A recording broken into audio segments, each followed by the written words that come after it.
Hold on!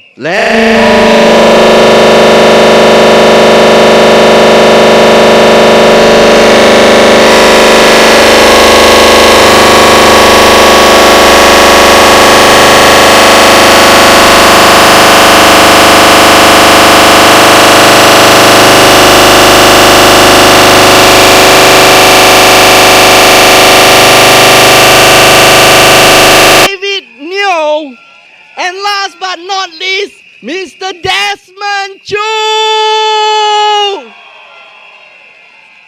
Let's also give our roundest round of applause and support to our local speakers. Iswandi, Peggy Chua, and Mr. Chayaga. Okay, thank you very much. Please take a seat, sir. Oh, yeah. We also have Mr. Muhammad Ramy on stage, please. Today he's a very special person. Later on, I will introduce him to you to get you to know him better. Okay, without further ado, let me invite our first local speaker, none other, very popular face in Tampines West. Let's give your roundest round of applause to Mr. Iswandi. Oh!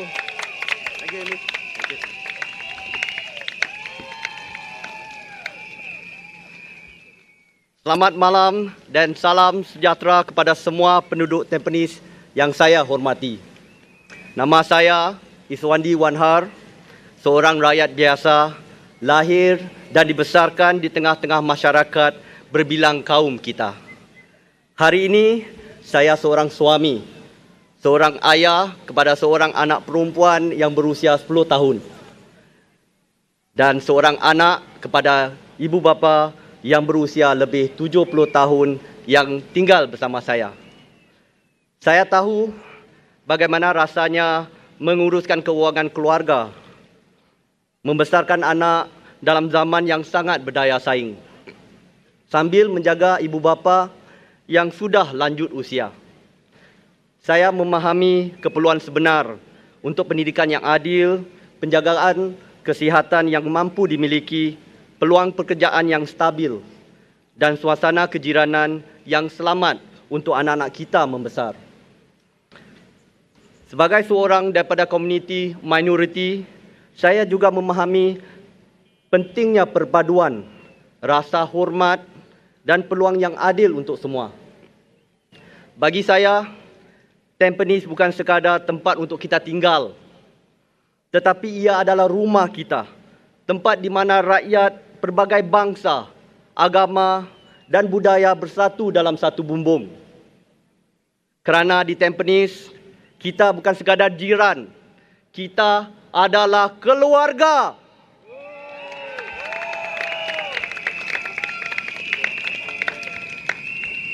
Seperti anda semua, saya mau melihat Tampines terus maju. Bukan saja dari segi pembangunan fizikal, tetapi juga sebagai sebuah komuniti yang lebih kukuh, lebih penyayang dan lebih inklusif.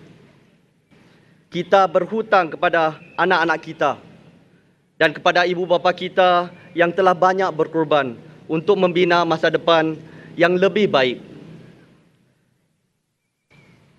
Bersama-sama, saya percaya kita boleh memastikan bahawa Tampines terus menjadi tempat di mana harapan tumbuh dan di mana setiap impian boleh menjadi kenyataan. Dengan itu, saya, Iswandi Wanhar, dengan rendah hati memohon sokongan daripada teman-teman, jiran-jiran dan semua ahli-ahli keluarga yang menetap di Tampines. Undilah untuk masa depan keluarga kita. Undilah untuk masa depan Tampines. Undilah PAP. Sekian, terima kasih.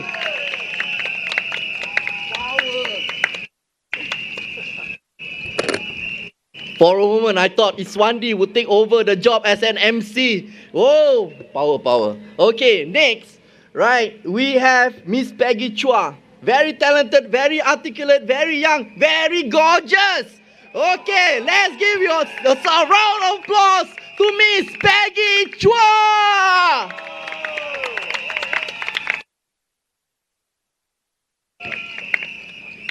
亲爱的淡滨尼居民朋友们，晚上好，我是 Peggy， 很荣幸今天能上来这里和大家分享一下我的心声。我从小就在淡滨尼长大，这30多年以来，我见证了淡滨尼的蜕变，从祖屋翻新、交通升级、设施的完善，例如 Tampines Hub、Tampines West CC， 这些都离不开 PAB 的 精心策划与投入。我在2015年的时候就加入了 Tampines MPS 义工团队，我亲眼见证，而且感受到 PAB 议员们的用心服务，不仅是在为我们争取更好的设施升级，他们也很用心的帮居民们解决各种问题，关心我们每个家庭的需求，只为了更好的为我们服务。当新加坡人提起东部，一定会联想起淡滨尼。对我来说，淡滨尼能够像今天那么繁华、那么的美丽，离不开我们 Tampines 人民行动党议员的努力。这么多年来，反对党从未在这里为我们居民们做出任何贡献。今天他们说要来这里夺走淡滨尼，凭什么？当他们现在在跟大家说花言巧语，给我们空头支票，我们的 PAB 政府早就已经用行动来证明了。大家看看一下 Tampines 的今天。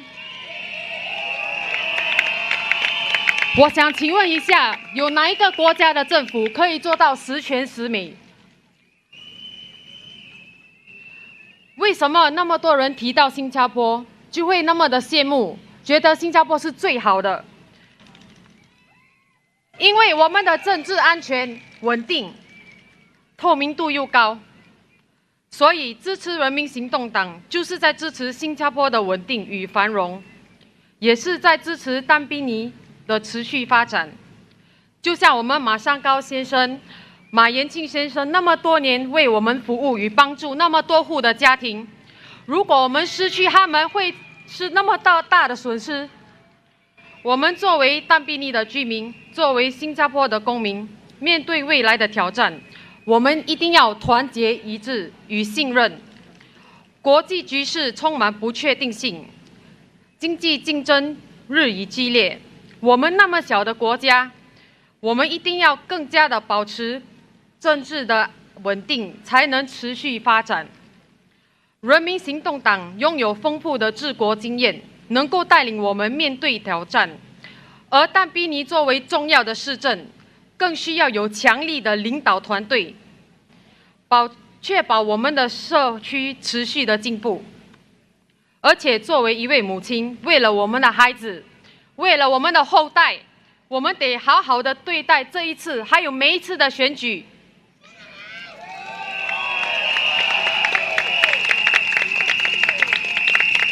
希望大家可以团结一致，我们不要辜负 Tampines 人民行动党的努力。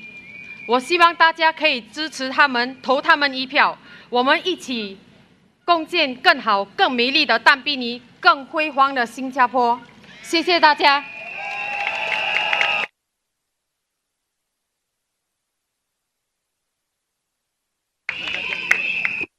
We heard from a lady. Now we are going to hear from a young man.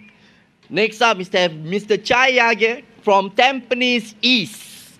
Who's from Tampines East, huh? Ah. Oh. He's a proud resident of Tampines, has been living in Tampines for all his life, and a first-time voter. Okay, let's welcome our young man, Mr. Chayaga.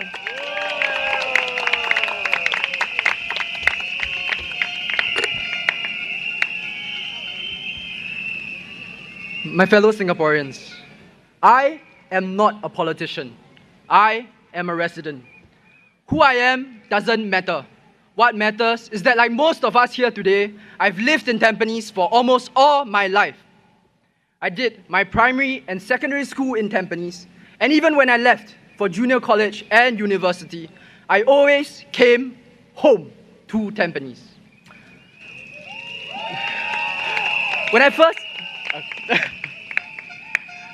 Thank you. When I first came to Tampines, my English was terrible. Neither of my parents were English educated, and we spoke Chinese at home growing up. We couldn't afford tuition, so I went to the Tampines Library every single morning, the old one near Sun Plaza Park.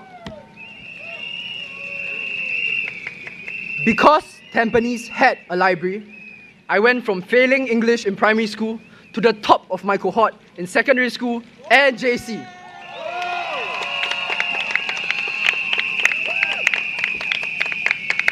I am not a politician. I am a resident. We talk about Tampines being a model town and a 20-minute town. But what does that mean for you and I? A model town means that when I host my friends for a hot pot, we can get ingredients from Sheng Siong, FairPrice, Cold Storage, and even Don Key.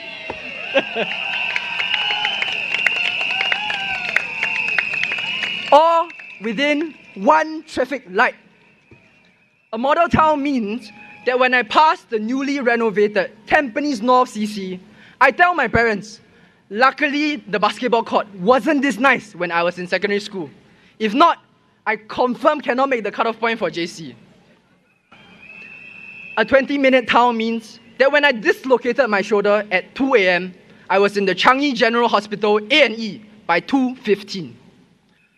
A 20-minute town means that when I was stressed from writing my thesis, I could take a short walk and get some fresh air at our Tampines Hub or the new Tampines Boulevard Park.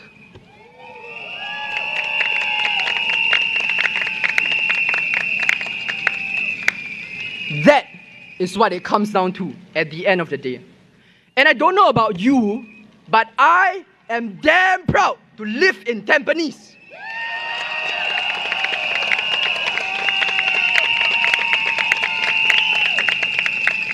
I am not a politician.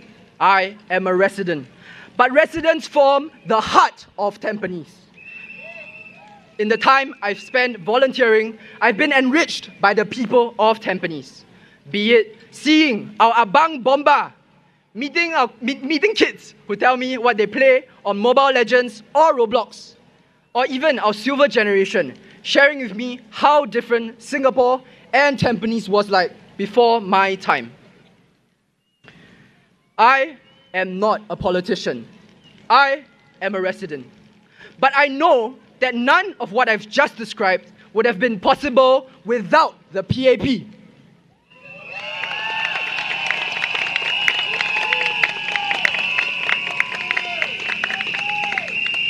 You see, we in Tampines have it good. But this election isn't just about having it good. This election is about securing our jobs, our lives, and our future.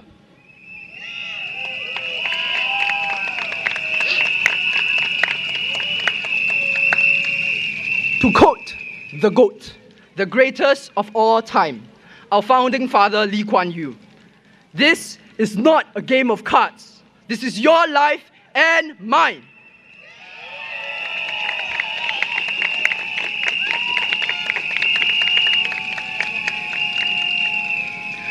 There is a time and place to gamble, probably during Chinese New Year. But an election is not that time. In the volatile, uncertain, complex, and ambiguous world we inherit, who do you want steering the ship?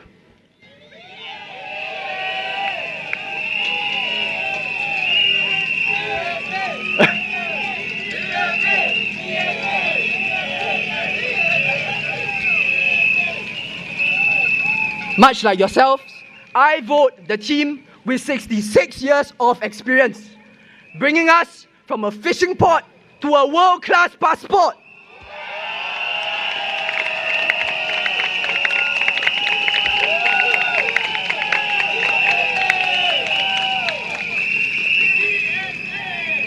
My fellow Singaporeans, you are not a politician. You are a resident. But your votes are what make our politicians.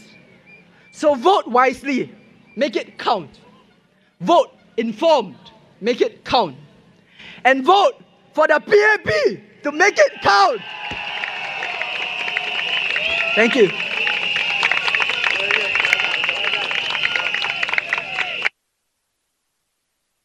PAP, PAP, PAP, PAP, PAP. Wow. Well done, people. Thank you, Mr. Chayaga. That was very rousing. Okay. Next, we have our next speaker, Mr. Muhammad Ramy, who will now speak in his message in a sign language, a language of connection, a language of dignity, a language of inclusion.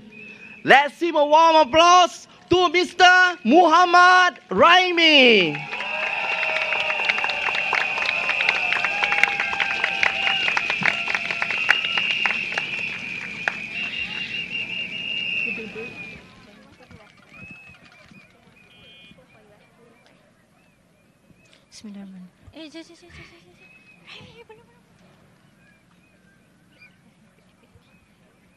Okay,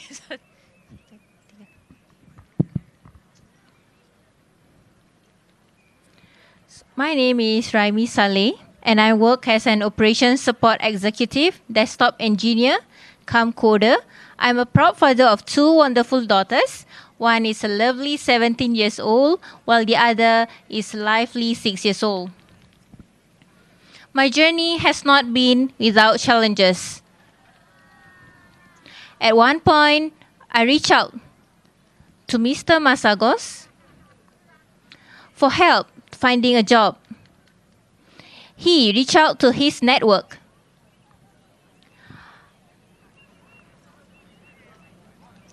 I was able to secure a position where I proved myself and grew my confidence.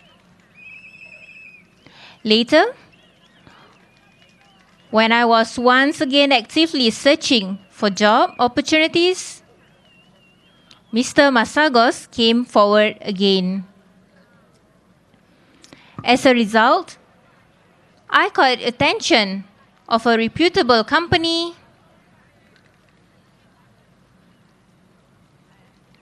who reviewed my CV and resume. Despite knowing that I am deaf, they saw my potential and experience. They welcomed me. Since joining the new company, which has global operations, I have grown both professionally and personally. I have enrolled in numerous training courses, and every new skill I have learned has empowered me to contribute more meaningfully to my team. I'm fortunate to work in an inclusive environment where I feel valued and supported.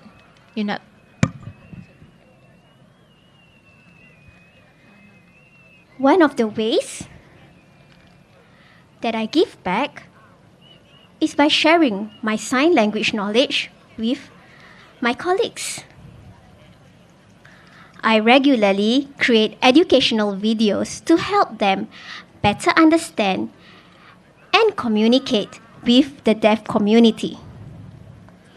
It brings me great satisfaction to see how open and eager my team is to learn and connect. I remain incredibly grateful to Mr. Masagos for his past support. He helped me during a difficult period, and I continue to support and appreciate him deeply for the role that he played in my journey. I am glad to be a citizen of Singapore, where accessibility to opportunities has grown and is something the PAP government is committed to improve. It's not perfect, but the commitment, the effort, and the will to make things better is definitely there. Thank you. Vote for the future.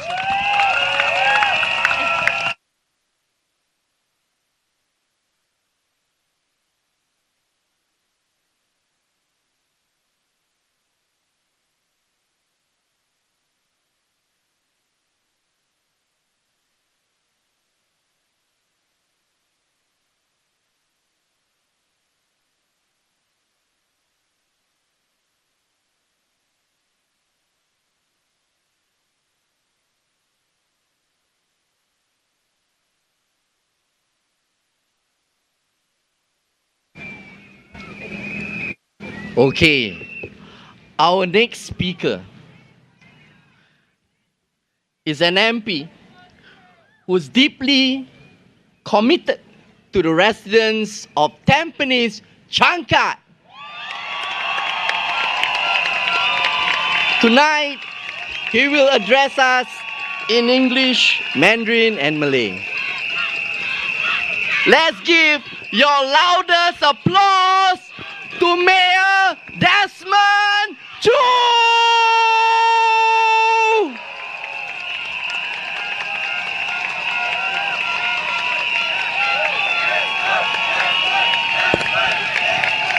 Thank you. Thank you very much. Thank you. Thank you very much. Dear residents of Tampines Changkat SMC, thank you for Tampines GRC, brothers and sisters from our labor movement, friends and family, thank you for being with us tonight.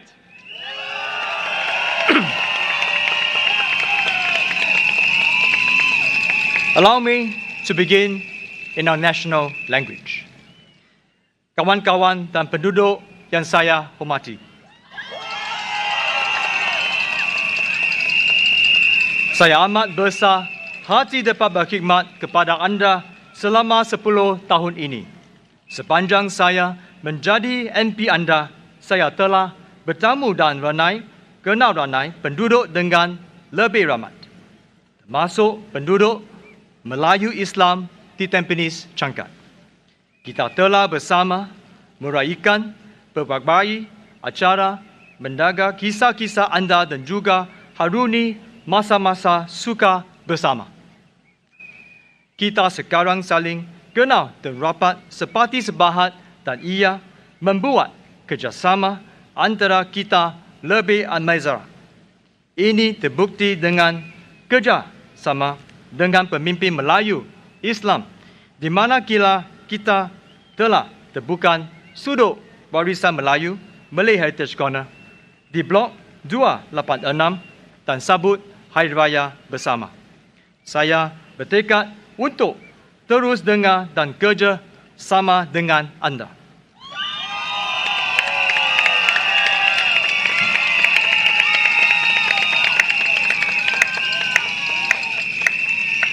Marilah kita teruskan usaha ini bersama, saling mempercayai dan bersatu padu. Dengan sokongan anda, saya akan terus berkhidmat dengan sepenuh hati. Undilah saya di Tampines Changkat. Undilah PAP. Terima kasih.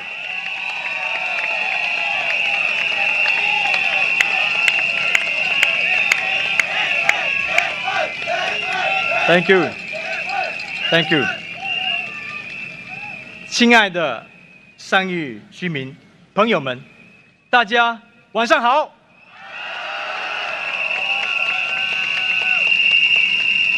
我是贝庆。10年前，我带着一份承诺走进了上虞。那时的我年轻，头发比较多，但心中满怀信念。10年后，我站在这里，头发少了，也白了，感恩地回望这一段旅程。上玉不只是一个选区的名字，它是一个家，是我们共同建造的家园。感谢大家这么多年一起打造上玉，感谢。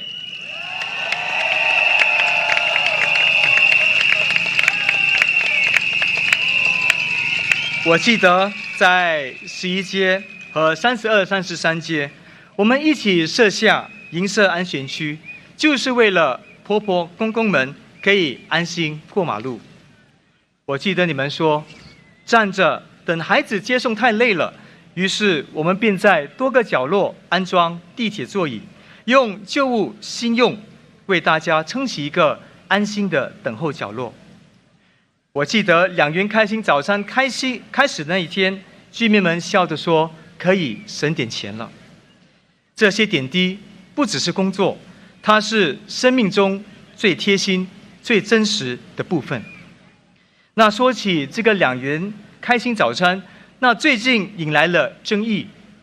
有人问上玉居民们是否因为2元早餐而倾向于人民行动党。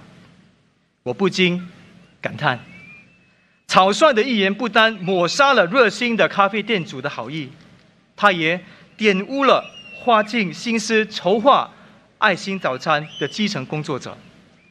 我想要跟说此话的朋友说，如果真正要帮助居民，无需把能帮助大家的计划当为竞选的牺牲品，把爱心政治化，而是以真诚的心落实实际的计划，这才是敬爱上玉的根本。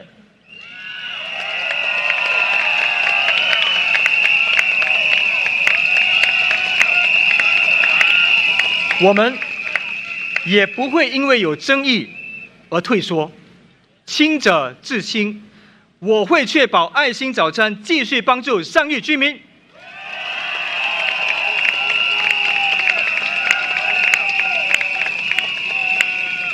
亲爱的朋友们，我还记得2个月前，在原巴沙，一位70多岁的阿嬷，她握着我的手问：“你瘦了很多，你是不是太累了？”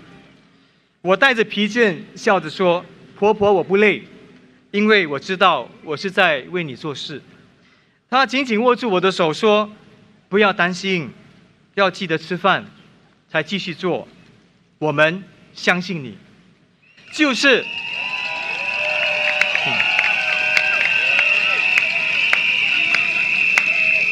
是这一句“我们相信你”，让我走遍上玉的每一条街，让我在深夜里依然坚持把事情做好。心想，岂能尽如人意，但求无愧于心。虽然不能事事都能做得十全十美，但万万不能辜负上玉居民们的托付，这就是我的信念。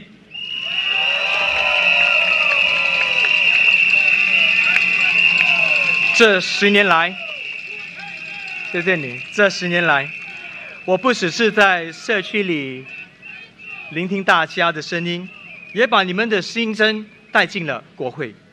许多长者告诉我，年纪大了要找份工作真不容易，有的工作太重，有的时间太不灵活，有些雇主甚至一听到年龄就说不考虑。我听在耳里，放在心里，更是在国会里为居民发声。我要争取更多适合为年长者身体情况和生活节奏的工作，不只是给他们一份收入，更是给他们一份尊严，一份继续参与社会的价值感。一个温暖的社会，应该让每一位愿意付出的长辈都有一席之地。经过了10年，上玉不只是我的选区，它也变成我生命的一部分，是我的情感的所在。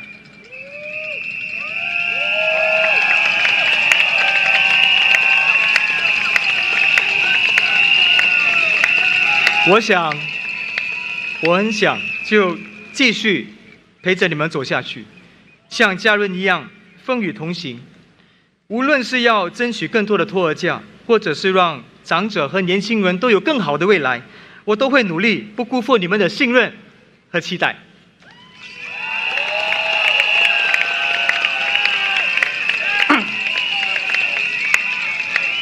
那现在是竞选期间，那我经常也听到有人说我们是新声音，我们是新希望，也有人说目前没有实际计划，考察才断定。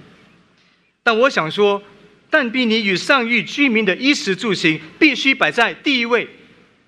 真正的信任，真正的关怀，是日积月累，风雨同行。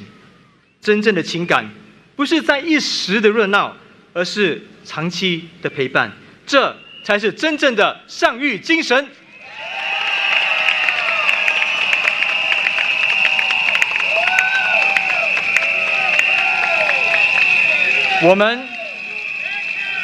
我们已经一起走过了10年，让我继续走在你的前面，为你遮风挡雨。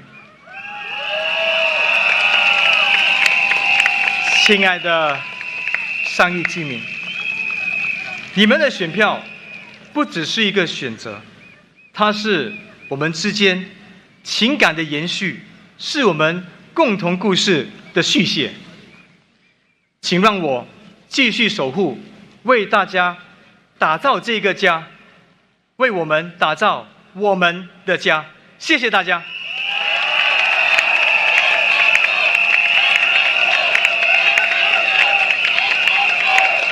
Thank you.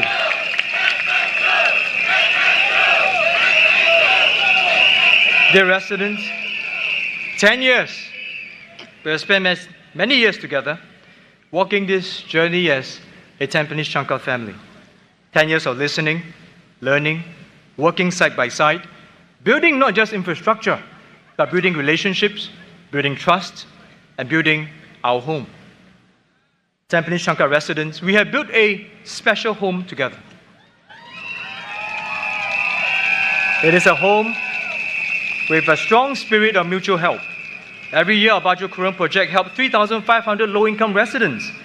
Every year, our project Joy Box, born right here in Changkat, brought warmth and care to over 2,000 who are ill or alone, reaching beyond our town to touch lives across Singapore.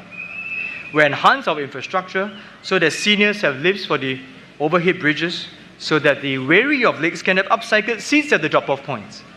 This home is special not because it is flawless. It is special because it was built with sincerity, effort, and a deep sense of conviction, working together.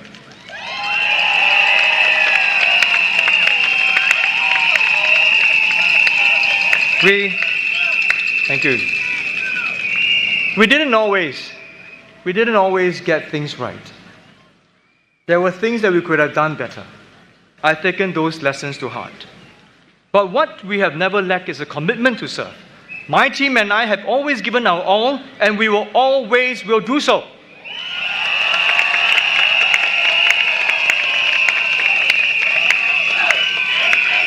This home is special because it was built on a firm foundation of trust, genuine friendships, and shared experiences. This home could be built only because we are united as one Changkat. We built this home together. We are better together.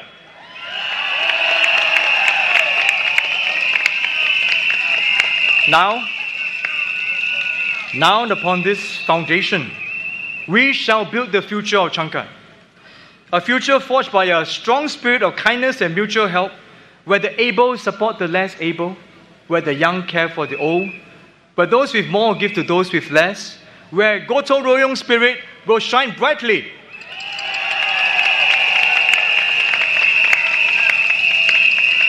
Together with Changkat residents, we will run a new medical consumables program so our seniors can have subsidized adult diapers and milk powder. Our young families will receive relief through our Young Family Support Fund. Our youth will have subsidized sports training. And we will raise funds together for this project. In this future of Changkat, the spirit of volunteerism will burn bright. Our residents will mentor our next generation. Homework support is already happening. In this future of Changkat, our residents will shape parliamentary interventions through policy discussions, because your concerns deserve to be heard and acted upon. But more importantly, in this future of Changkat, we reject negativity and division.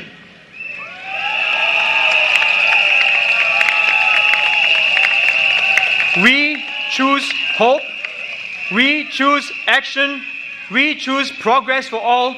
This is the Changkat spirit, this is our future.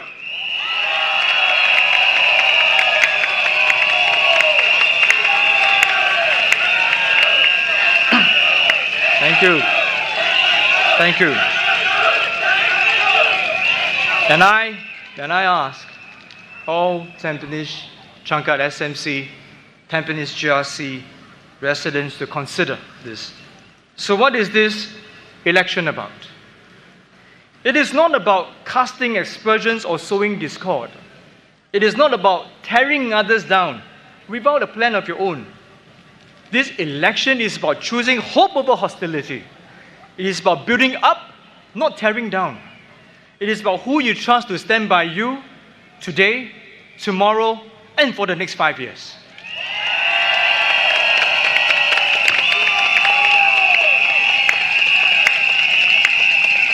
During the campaign trail, I met a grandmother in her 70s. She was thin, almost frail, but full of energy. When I passed her our campaign message card, she looked at me and she pointed to the People's Action Party logo and said, "I'm voting PAP for my grandchildren's future. I trust you and the PAP."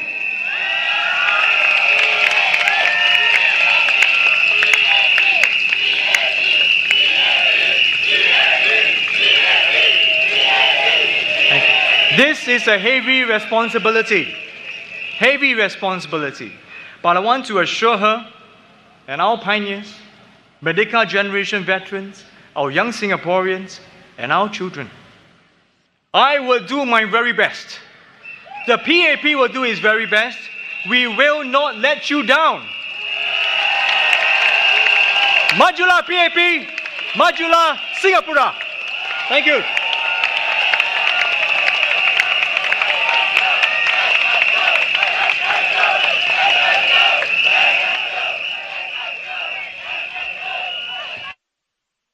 Fan club. Okay.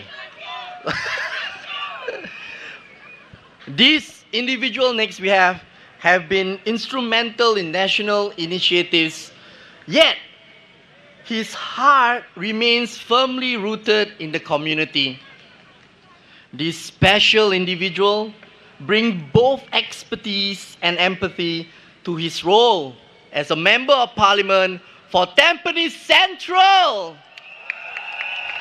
Let's welcome our Senior Minister of State, Dr. Koh Poh Koon, who will now speak in both English and Mandarin. Give him a round of applause.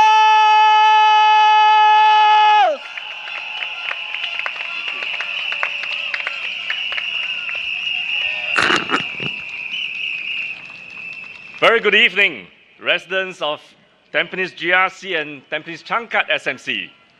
Sisters and brothers from the unions.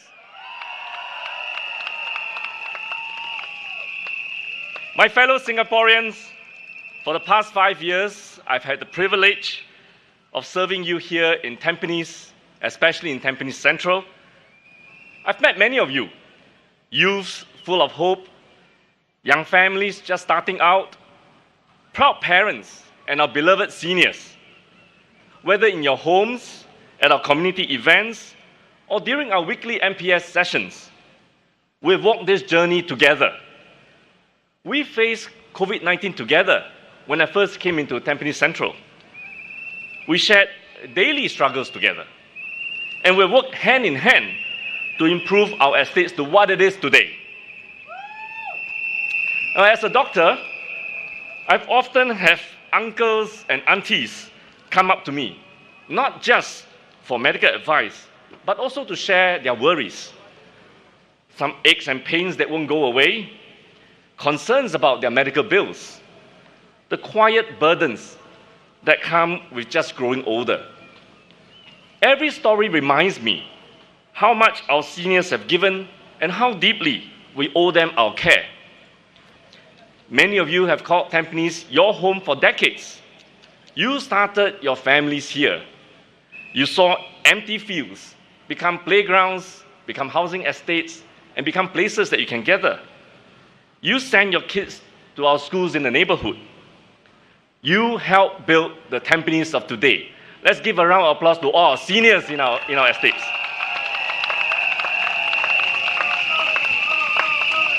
So that's why we launched Health Up at Tampines, a health program that brings regular health screenings and fitness activities right into the heart of our neighborhoods.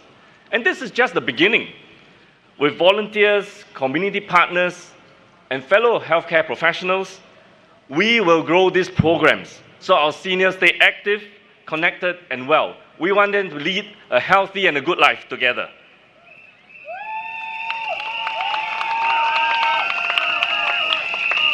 Because looking after those who have done so much for us, who have cared for us, this is the heart of a caring community.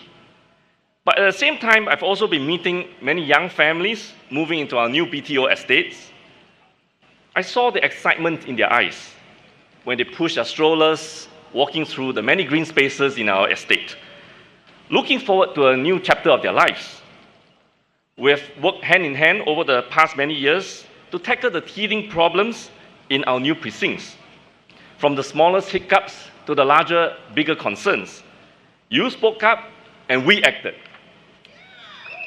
And now we look ahead with even more excitement to the upcoming integrated transport hub and the brand new, the CC, the community club that will be built at Tampines Boulevard.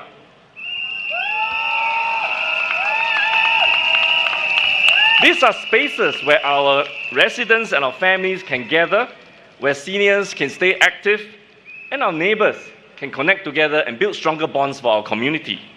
So more exciting things are coming to Tampines.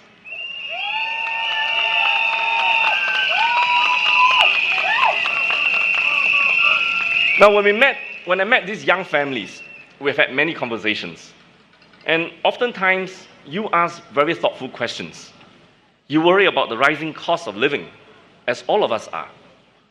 And you understand that Singapore's inflation is part of a broader global situation caused by conflicts elsewhere. You know we cannot bring peace to the world on our own. And we can't keep global inflation out of our shores. It's not something that we can do or make the world become more peaceful just by our own effort. But you feel the strain of being sandwiched, caring for your young children, and looking after your aged parents. That's why the PAP government takes action to provide relief month after month. With CDC vouchers, cash payouts, YouSave rebates, and many much more. If you look at the MOF website, you see every month something is given to help you relieve the pressures you're feeling right now. We do this to help our families tide over this very difficult period while waiting for the global situation to improve and to settle. Because real help matters, more so than just empty promises. And PAP don't make empty promises.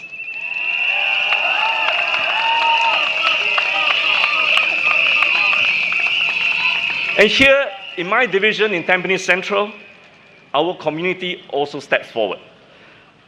Through the Community Cares shopping program, we provide $100 worth of groceries to families who are in need, regularly and all for free.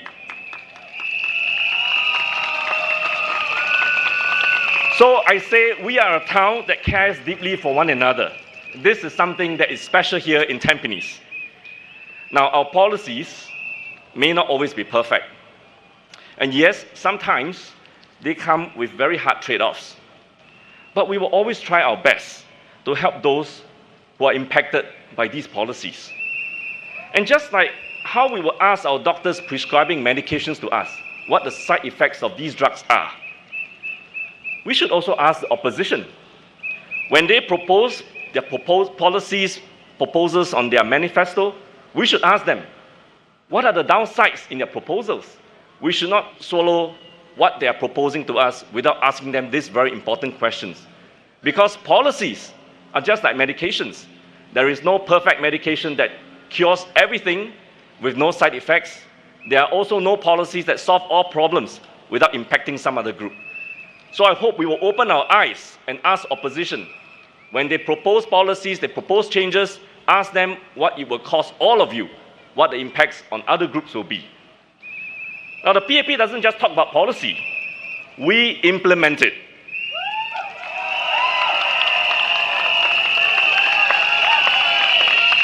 For 60 years, what we say, we do. What we promise, we deliver.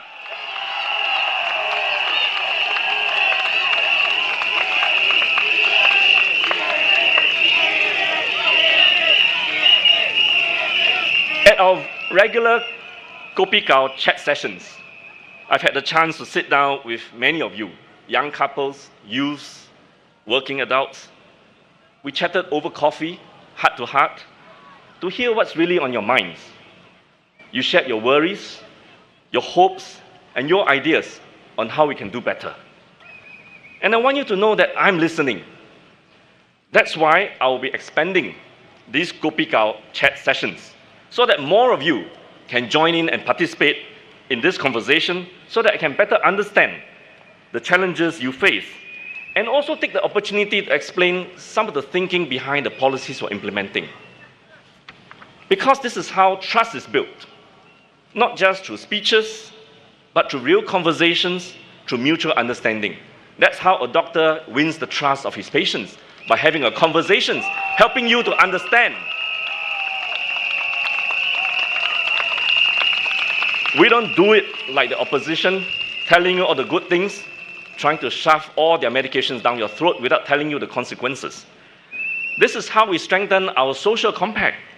It is how we stay responsive to the people we serve, not just prescribing the medication and the policies, but keeping a close touch, understanding the impact of those policies, making adjustments to the dosage, calibrating it, so that you get as much of the good benefits as possible without suffering too much from any of the side effects. And together, we listen, we learn, and we progress.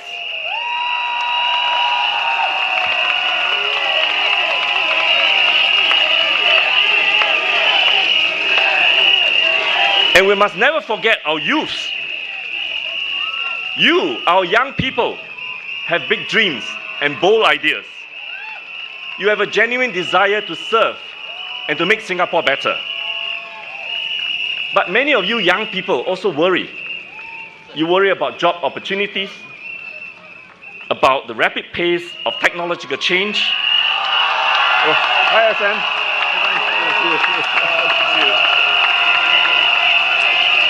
SM Lee, everyone.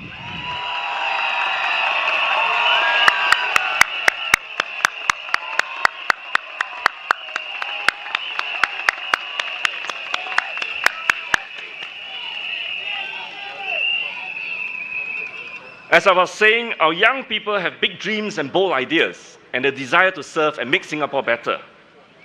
But many of you also worry about job opportunities, about the rapid pace of technological change and whether you can keep up, and about the world you are inheriting.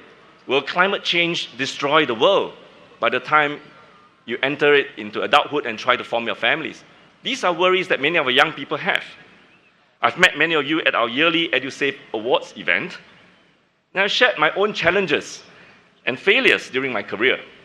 I hope my life stories will help you to find your own bearings as you enter adulthood.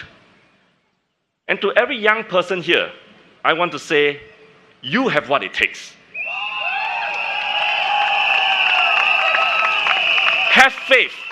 Your education, your talent, your unique talent and your passion, these are the seeds of Singapore's future. You hold the seeds to Singapore's future. That's why we offer programs like global exposure through the Overseas Market Immersion Program and the Global Leadership Program to give our young people a leg up so they can hold senior positions by gaining exposure for overseas. And right here in Tampines Central, we created the Tampines Central Youth Leadership Award, an award that is not based on academic grades, but for those with leadership and a heart to serve, for those who are ready to stand up, speak out, and champion the causes you believe in. It is a platform for you to discover your strength through action, not just talk, while making a difference to our community. So I want to encourage all our young people to join our movement to make Singapore good and to build a better home in Tampines.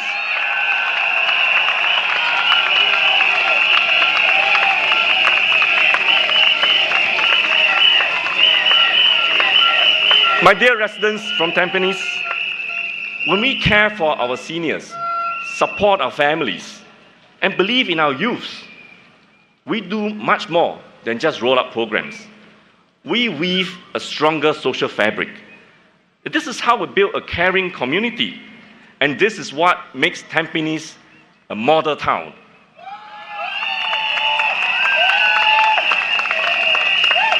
But we're not done. We're not shopping here. Our next exciting project, the revamp of Tampines Central Park, was designed with ideas given by all of you residents, incorporating features into the design. Very soon, once we are done with revamp, you will see new exercise stations, an obstacle course for the more adventurous, a dog run with new equipment for our furry friends, separate paths for runners and cyclists, a new performing stage to host our community events, and extra water points to keep you hydrated when you're exercising. This is the Tampines way, listening, acting, and building our town together.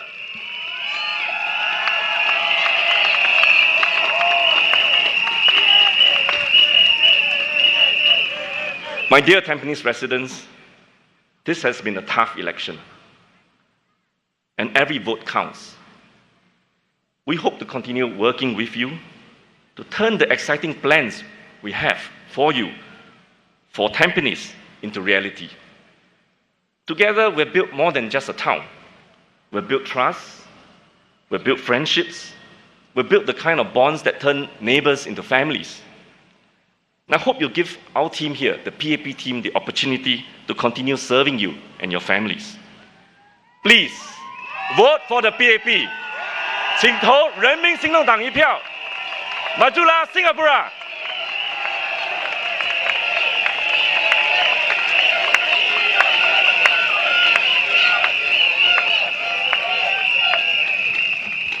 Ladies and gentlemen, Tampines residents, are you ready? Tonight, we welcome a man who has led our nation with courage, clarity, and conviction. Even as he passes his baton, he remains by our side, standing with the next generation, standing with us, Singapore. So, Tampines, let's show our respect, let's show our appreciation, let's show our love, let's welcome Senior Minister Hsien Loong.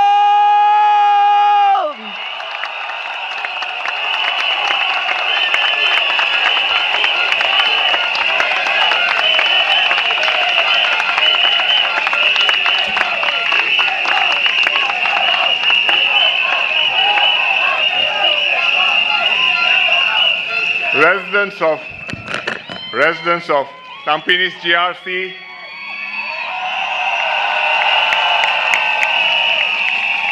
Tampines Changkat SMC, friends and fellow Singaporeans, a very good evening to everybody. I'm happy and energized to be here this evening, final night of the campaign in Tampines. Let me start in the national language. Saudara-saudari sekalian, apa khabar?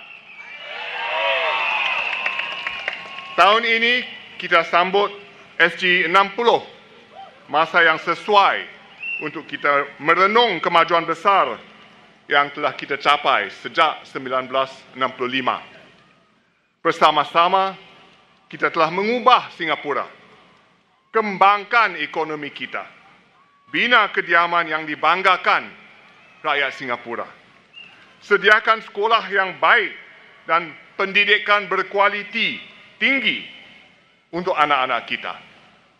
Kita juga menikmati penjagaan kesihatan yang sangat baik dan berpatutan.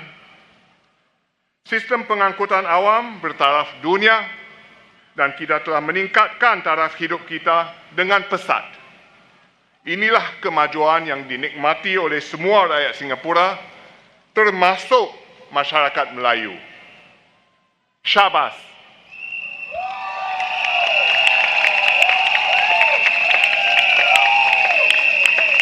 Masyarakat Melayu Singapura telah mencapai kemajuan besar yang boleh kita sama-sama banggakan. Pencapaian pendidikan dan pekerjaan bertambah baik. Sememangnya masyarakat Melayu telah manfaatkan sepenuhnya peluang untuk penuhi potensi anda dan mencapai aspirasi anda. Kemajuan anda sangat ketara berbanding negara maju dan juga berbanding masyarakat Melayu di tempat lain. Dengan kita saling bekerjasama, pemerintah juga telah meluaskan ruang yang dimiliki oleh masyarakat Islam untuk laksanakan ibadah anda.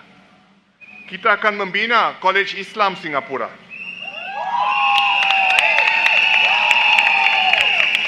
Satu mercu tanda besar dan sangat penting bagi masyarakat Islam.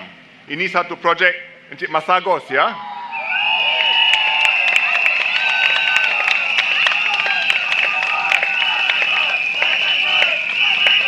Program pembinaan masjid juga berjalan terus.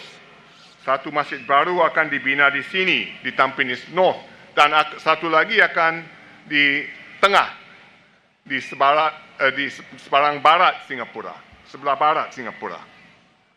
Saya gembira melihat bagaimana masyarakat Melayu Islam kita berkumpul untuk bantu mereka yang memerlukan. Sama ada mengenai isu domestik seperti memperkasa keluarga bergaji rendah dan membantu kanak-kanak dalam pelajaran, atau mengenai isu luar seperti bagaimana orang Melayu bersatu dengan rakyat Singapura yang lain menyiapkan bantuan kemanusiaan di Palestin.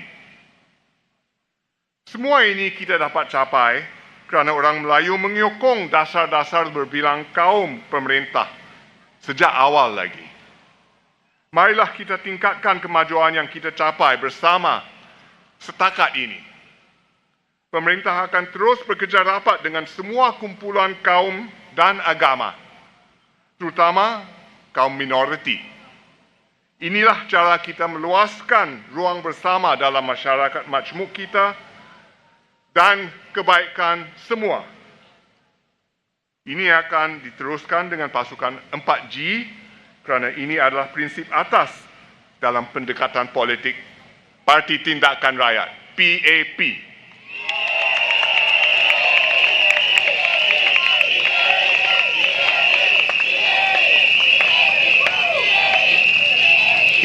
Itulah sebabnya pemerintah melaburkan banyak usaha bekerja rapat dengan Menteri Masagos dan anggota-anggota Parlimen PAP Melayu. Misalnya melalui Mendaki untuk terus berkukuh pendidikan dan pembelajaran sepanjang hayat, lifelong learning. Melalui M-Kuasa 3 untuk menggerakkan kumpulan Melayu Islam supaya sama-sama memperkasa masyarakat. Semua usaha yang berat ini berjaya membantu menghuraikan isu-isu sosial yang masih dihadapi orang Melayu.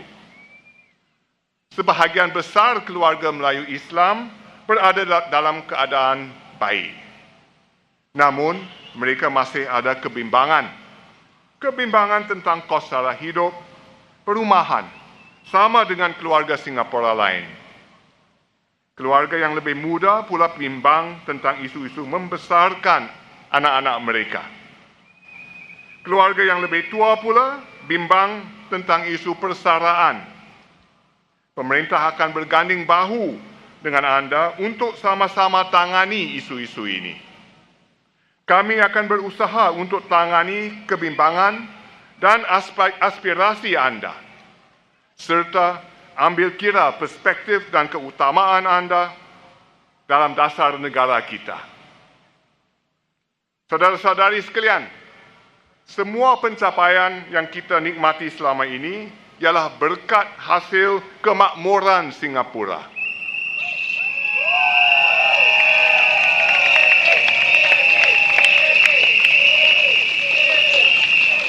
Sebagai sebuah negara, kita ada sumber-sumber dan pemerintah bekerja rapat dengan rakyat. Dalam krisis yang sedang kita hadapi ini, penting sekali untuk kita bekerjasama untuk tangani kesannya terhadap masyarakat Singapura dan pastikan Singapura boleh terus maju. Kami akan terus bekerja keras untuk perbaiki mutu hidup rakyat dan pastikan semua kaum dapat mencapai aspirasi anda. Tetapi semua ini bergantung kepada sokongan anda di Tampines dan juga di kawasan undi yang lain seperti Punggol, Ang Mo Kio dan tempat-tempat lain.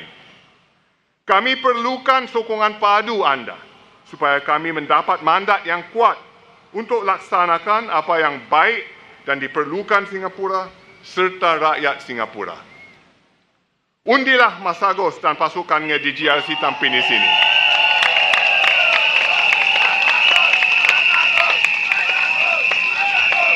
Undilah Desmond Choo di Tampines Changkat SMC.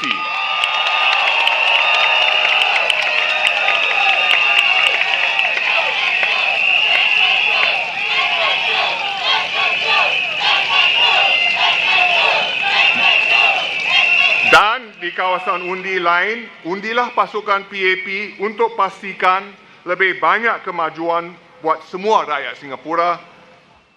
Lusa adalah hari mengundi. Undilah Parti Tindakan Rakyat, PAP. Terima kasih.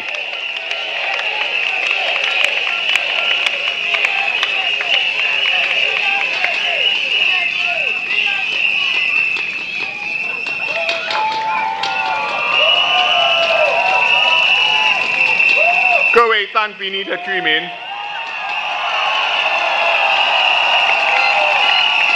晚上好。过2天我们就要投票了。选举是为了选择，选择能够不断提升国人生活素质的政策，和选择能够照顾好人民的团队。世界正在经历巨大的变换，经济前景充满不确定性。我知道大家因此都非常关心民生课题。在这方面，人民行动党政府正推行全方面的政策，帮助国人改善生活，渡过难关。为了帮助国人减轻一些生活上的负担，这2、3年来，政府不断推出各项补助措施。除了有社理会邻里购物券 （CDC vouchers） 之外，今年继续有各种各样的援助，包括现金补贴、保健储蓄补贴、水电费和主物杂费回扣、个人所得税回扣、气候优惠券，还有帮助年轻家庭的一系列举措，育儿 S 级生活助手补助券等等，样样都有，每一件补助都恰恰到位，每个月都有某一项补助。应该做的，我们已经尽量做了。政府也有多项举措，帮助在职场上的国人继续提升自己，保持竞争力，以便找到更好的工作。比如，技能创前程进阶计划和培训津贴、求职人士资源计划等等的措施。在协助企业和中小企业方面，除了通过津贴、回扣来帮助提升技能的劳动队伍减轻成本，政府也通过严金勇副总理所领导的新加坡经济韧性小组，探讨应对美国关税冲击的措施和长远策略。如果情况恶化，我国经济陷入衰退，政府将继续确保人民获得足够的援助。我们有能力、有决心有资源、有意愿，我们知道怎么样做，我们绝对会做。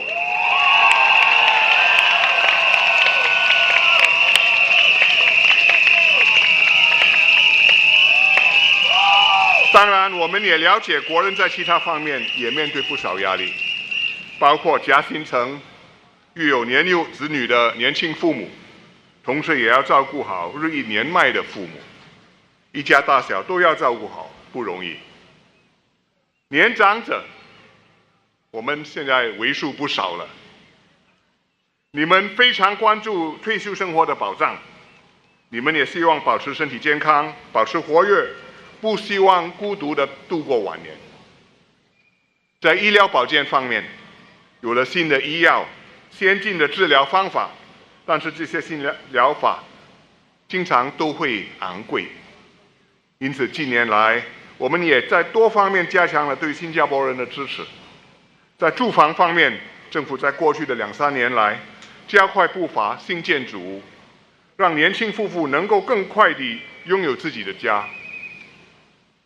我们为家长提供更多托儿服务，也调低了学前教育的学费顶线，很多家庭的学费都下降了。从今年4月1日起，我们提升了终身健保计划给国人所带来的医疗费保障。从明年起，大幅度增加年长者长期护理服务的津贴。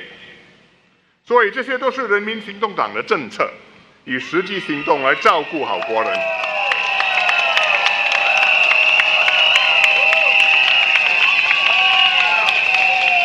不需要人家告诉我们怎么做的，我们自己会做的。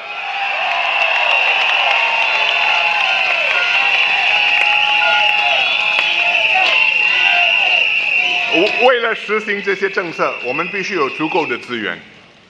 尤其我们的人口迅速老化，年长人士的医疗保健开支会持续上涨，所以政府不得不调高消费税，以确保我们能够持续援助国人在你左右。反对党说你不需要这么做，因为政府钱很多。他们敢这么说，是因为他们认为讨好选民为先，其他后果他们不用负责。他可以开支票嘛？你政府必须支付。你政府，我告诉你怎么做，你问我，我问政府，政府负责，多么简单。我也会做反对党。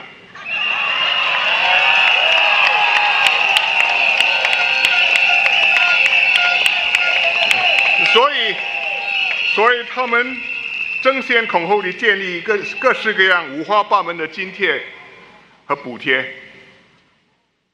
听起来很精彩，但是怎么对我们的子孙交代？我们把你们的储蓄已经花光了，非常对不起。忠言逆耳，天下没有免费的午餐。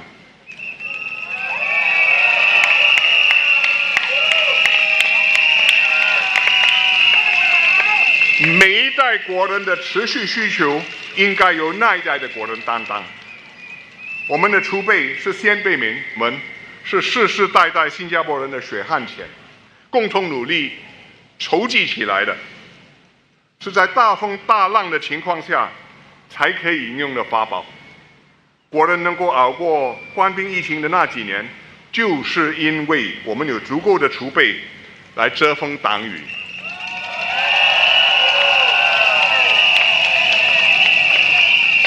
我们有义务照顾好下一代，让他们能够像我们一样，享有充足的储备和遮佑。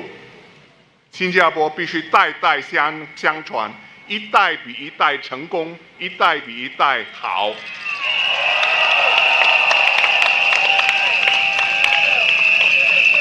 政府是经过慎重的考虑，才决定调整消费税的。我们当然很清楚它对国人所带来的影响，因此我们也推出了消费税补助券，照顾好中等和低收入家庭，替他们应付消费税的上涨。我希望选民能够理解，因为选民给了我们委托，政府必须尽力照顾好人民，也有责任保护人民的长期利益。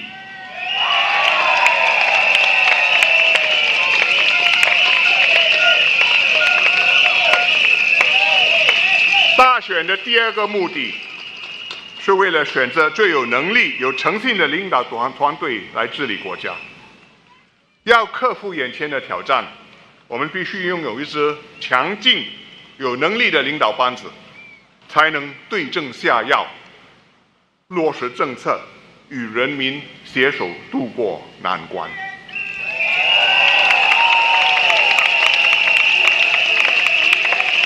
我很庆幸，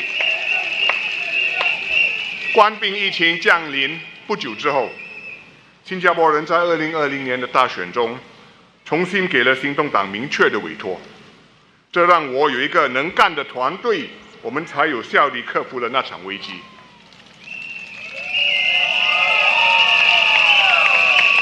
反对党说，必须有更多的反对党议员才能有效地监督政府、制衡政府。如今国会里已经有12位反对党议员，也有反对党领袖。在多数行动党集选区里，领队的是一位资深的部长。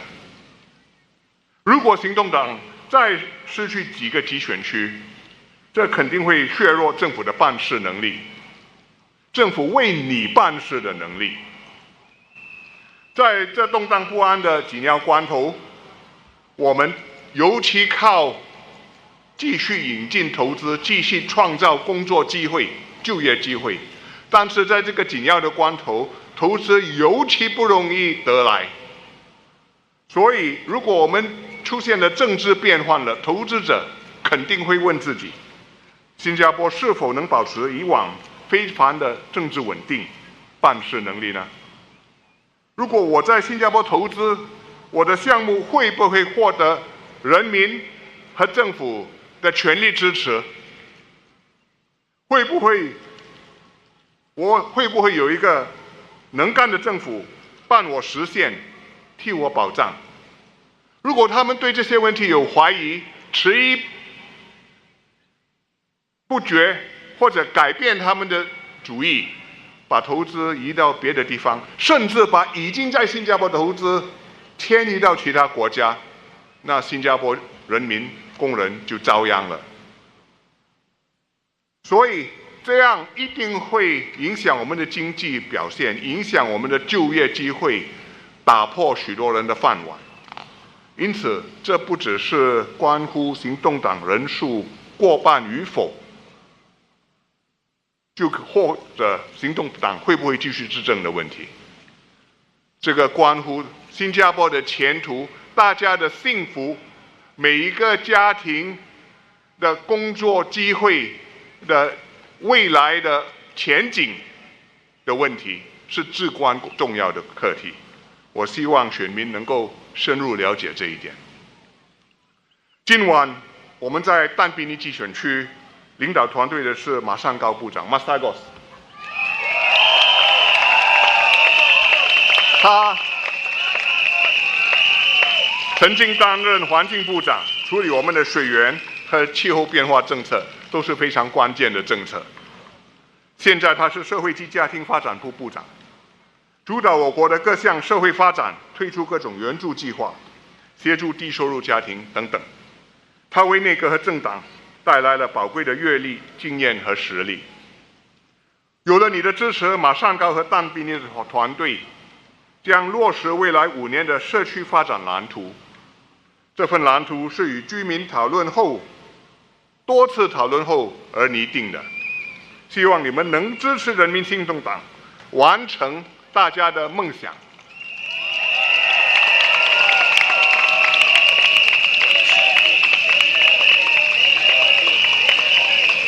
所以我恳请选民们在投票当日，请慎重考虑，把选票投给最有实力的团队候选人，这样新加坡才有望克服眼前的挑战，才有望长期继续进步前进，克服长期的挑战、长期的机遇，大家的幸福和前途才会更有保障。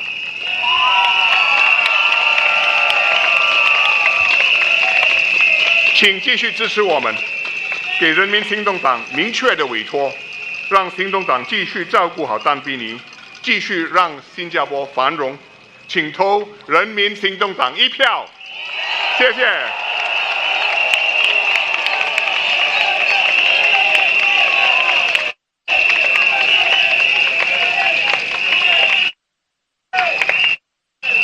Good evening, everybody.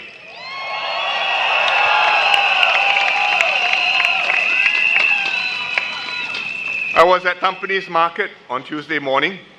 I wanted to lend support to Masagos and his PAP team contesting here in Tampines. Dr. Charlene Chen, David Neo, Koh Poh Koon, Baey Yam Keng, and also Desmond Choo.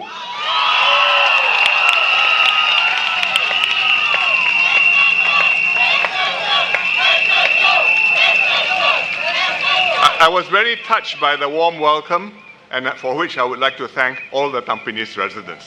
Thank you very much. Some of you were probably there too.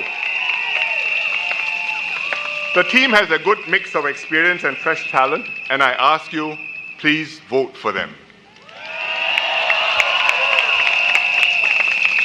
I have fought many elections since my first one, 1984. 40 years ago.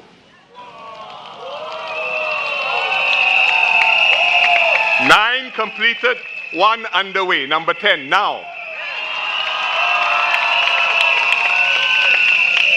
Every election was important and fundamentally about 2 things, about the future of Singapore and about choosing the right team to lead Singapore. Honest, capable, committed, successful. It was like that in 1984 when I still had black hair. It is like that today. It has not changed. In every election since independence, voters have returned the PAP with a clear mandate.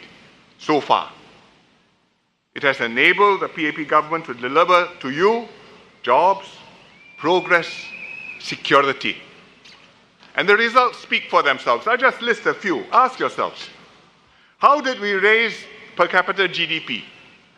From 1965, 500 US dollars. Today, 80,000 US dollars per person. Why do our kids have such abundant education opportunities and the best maths and science PISA scores in the world?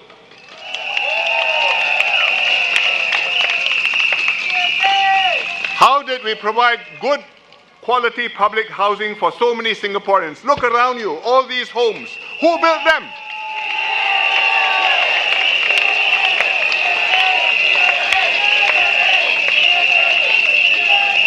How did we build a healthcare system that is both world-class and affordable? Probably unique in the world.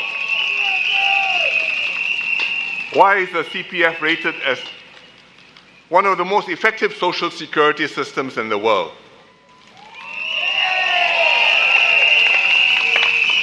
And why is our red passport one of the most powerful passports in the world?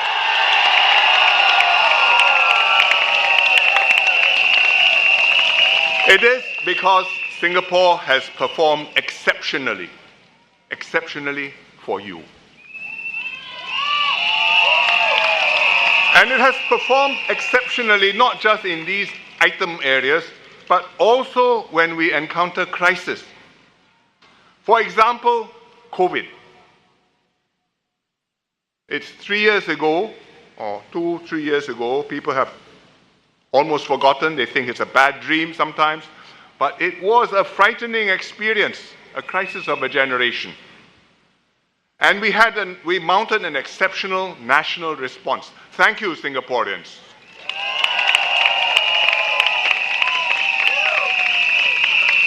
Our hospitals were not overwhelmed. You were sick, you could get treated.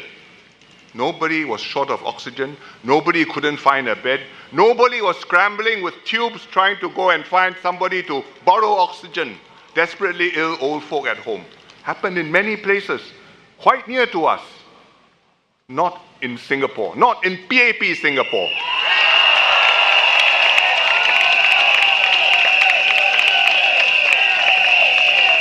Therefore, we had casualties.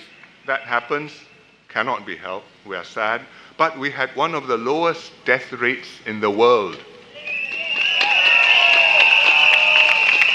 Our economy bounced back quickly because we had 5 budgets in the 2020, and we made sure that the economy kept well. It went into chill, wait, crisis passed, out again, out of the gates, running at full speed. And our society emerged stronger and more resilient. How did we do it? 2 things. One, we had a capable and committed leadership, a leadership team to steer us through. We had a multi-ministry task force chaired by Lawrence Wong and Gan Kim Yong.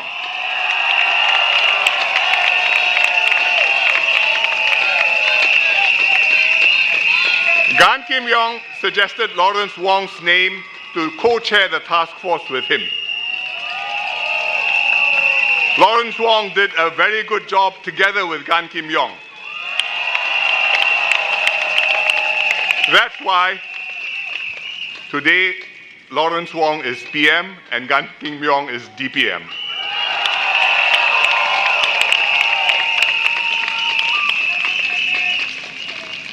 And they made sure that everything worked. Hospitals didn't get overwhelmed, secured vaccines early, got everybody vaccinated quickly, efficiently, without panic and without scramble.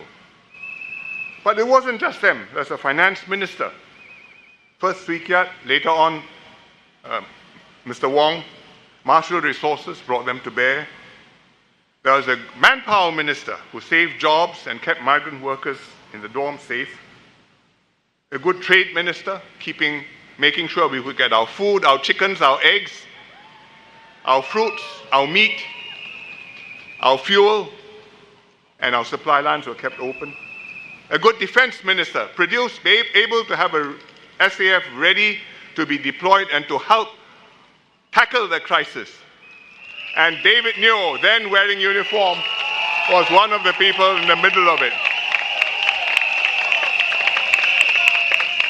Good MPs on the ground, explaining government policies to constituents, taking care of them, resolving the issues, seeing them through the crisis. People like Desmond, Choo, Baey Yam Keng. We were there for you. That's the first thing. Secondly, Singaporeans placed their trust in the PAP government. And we lived up to that trust. I remember during the circuit breaker, when there were thousands of cases in the dorms and things looked very worrying and possibly bleak, people were scrambling and a little bit disheartened that they may not be catching up. I gathered the cabinet ministers. I told them, we are in a crisis. Your job is to do the right thing by Singaporeans, tackle the problems, minimize the dangers, keep Singaporeans safe. Do the right thing.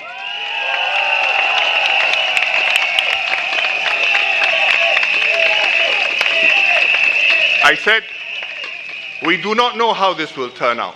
It may turn out well, it may turn out badly, despite our best efforts. Singaporeans may be grateful to this for us if we do it well. They may be very angry with us, even if we tried our best and it didn't turn out well. Put that out of your minds. It's not your business now. No time to think about that. Concentrate your duty, your mission. Keep Singaporeans safe. Live up to the trust which they have put in you. Get this job done. And they did. And we settled the dorms. We came out. I called elections as soon as possible because I wanted a clear mandate, knowing that there were many twists and turns to come, many more hard decisions to make. And thankfully, we got a clear mandate in that election, and we were able to get through COVID and come out intact, in fact, with our cohesion, with our trust strengthened. That's because you've got an extraordinary country and an extraordinary people and an extraordinary government. You just substitute 2, 3 key members and throw out. You can still do that. It depends on the team. And we had the team at the right moment, and fortunately the team delivered for Singapore.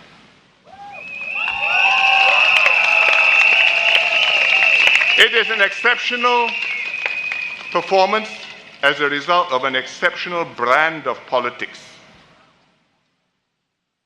Quality of leadership and government. Honest, committed, capable. Telling you the truth, being level with you. Delivering for you, encouraging you to do things more than you thought you could do. It's an exceptional rapport between the people and the government, whom you elected. I trust you, you trust me, we can work together, we can do great things. It's an exceptional spirit of national unity. We are not just individuals or groups divided by politics, but one people moving forward together. So we had groups organized to sew masks out of scrap material. Improvise, not enough masks, improvise, do something helpful for your neighbors. We had people provide hand sanitizers, hang in the lifts, so that any other resident can use them who needs them. We had people who would knock on the doors of old folks, make sure that they are okay. This is a sign that we are one people. We are not so many strangers living in one place. We are so many members of one family living in one nation.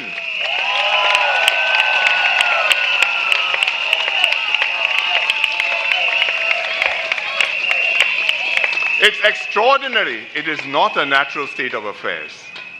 It took hard work and a lot of collective effort to create this and to keep it going now for 60 years. Hence, SG60, we are having a celebration.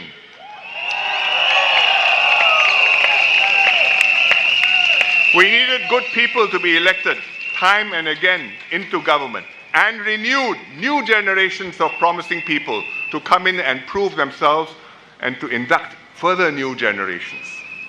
And they needed to work hard and deliver and earn the trust of Singaporeans. But we have now kept this going for 60 years. In Chinese, they say, 一个甲子. 60 years, one zodiac, big cycle, almost 3 generations of people. We have to keep it going for as long as we can.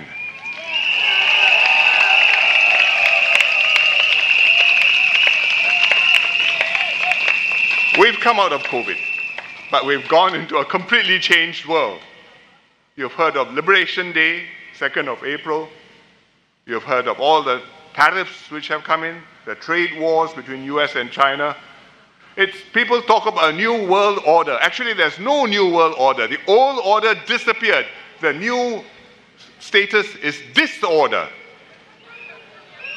And we hope one day an order will come, but for now it's disorder, chaos, confusion, and bad news for small countries like Singapore. So we need the strongest possible team to head off these unprecedented challenges.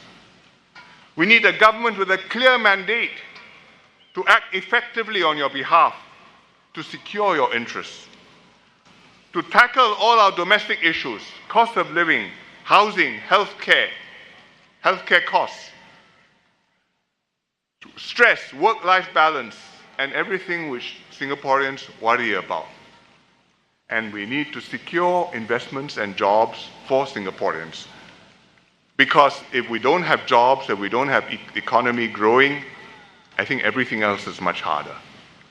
But unfortunately, getting investments and jobs is going to be much harder than before.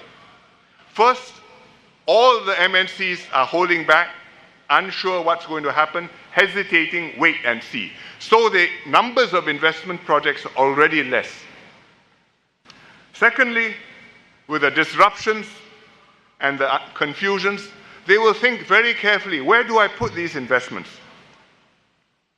And they will ask themselves, if I put it into Singapore, how stable is the government? How much support does the government have? How capable are the ministers? And even if they're not thinking of new investments, they are reviewing their existing portfolio. They said, I've got $5 billion in Singapore. Is that place safe or not? And if they conclude it is not quite as safe as it used to be, then neither is that investment as safe for us as it should be. And it may move elsewhere, or it may stop growing. In either case, it's no good for us. No good for workers, no good for Singapore. So we have to be able to give the best possible answers to these searching questions which we must expect investors to be asking of us. And the way to give them a good answer is to put the right vote day after tomorrow at the polls.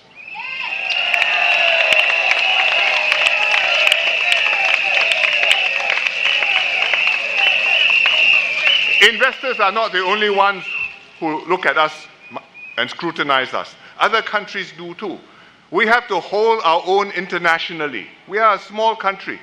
People can easily forget to invite you to a meeting. But we get invited to meetings because they hold us in some regard, and they hold our leaders in some regard. But when we meet at meetings, we assess one another. I read my brief, he reads his brief. My brief tells me about his politics. His brief tells him about my politics. And I read the brief will say, he looks okay, but he's got a very difficult election coming up, or he has just had a very difficult election and somebody is challenging him, and he may not be here in a few months' time. We meet. I say hello, he says hello. We are very polite to each other. Of course, between leaders, we are all, most of the time, polite to each other. But I know, you know. And if I think you are not going to be there in a year's time or 5 years' time, I have to make my calculations, and when I deal with you a certain way, because you can't commit, you can't promise. You can say yes. How can you deliver? Similarly, if they look at us and conclude that the Singapore PM cannot deliver for Singapore, what's the point of talking to the Singapore PM? So, what happens within Singapore? The elections, their results are being watched very carefully by investors, by foreign leaders, and will have a big impact on Singapore, on your lives. And therefore, please make sure that we send the right signal internationally.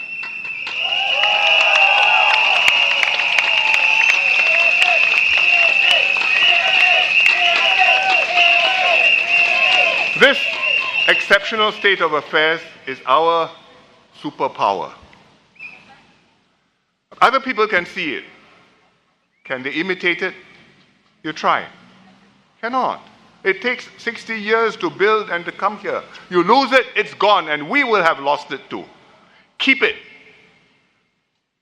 I ask for your help to keep Singapore exceptional, to keep your government exceptional. Not to reward the PAP for anything which it may have done, but for your own sake, because to deal with this world, to succeed in this world, you need an exceptional team and an exceptional quality of government. And the PAP will do our best to provide you that.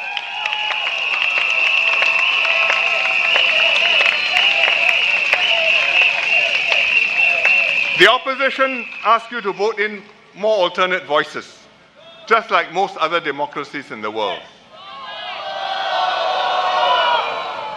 Yes, opposition parties and opposition MPs have a role to play. That's the way our democracies work. And the PAP accepts that opposition MPs will, for the foreseeable future, be in the parliament. They are here to stay. They are not going to disappear. We fight in every constituency, including the opposition wards. We know that we have a tough job. We fight, and we expect that they will still be there after the election in quite a number of places. So we welcome alternative voices to speak up. We listen to all of them, and if they make sense, we will take the views in wherever they may come from. But if we become an ordinary country, an ordinary democracy, then our performance, I can tell you, will become ordinary. And you'd have to be prepared for that. And if our performance is ordinary, many of the things we have gotten used to, the quality of education, the quality of housing, the quality of healthcare, the quality of government, the standing in the world, your red passport will not be the same as before. So, there are no lack of examples of what can go wrong in ordinary democracies. It doesn't mean if you have more opposition MPs, everything becomes fine in the country. In fact, more things can go wrong. You have divisions, you have factions, you have constant turnover of leaders. Your policies chop and change. One government comes in, he says, I join climate change, I subscribe to that. Next government comes in and says, I leave the treaty. Next government comes back, maybe it joins again. Where is the country going to go? How can I calculate on you? There'll be no long-term plans. So if big countries do this, well, maybe they muddle along, one day they come out from the troubles. If Singapore does this, we go into these troubles, we will never come out. It would have been very different the last 60 years, and we would not have made it here today. Why am I emphasizing this time? Because this election is so hotly contested. And all the opposition parties are making the same pitch. PAP is good. The PAP should form the next government. But please give me a few more seats. We can check them harder, make them even better. Don't worry, I won't turn them out. You will still have them as government.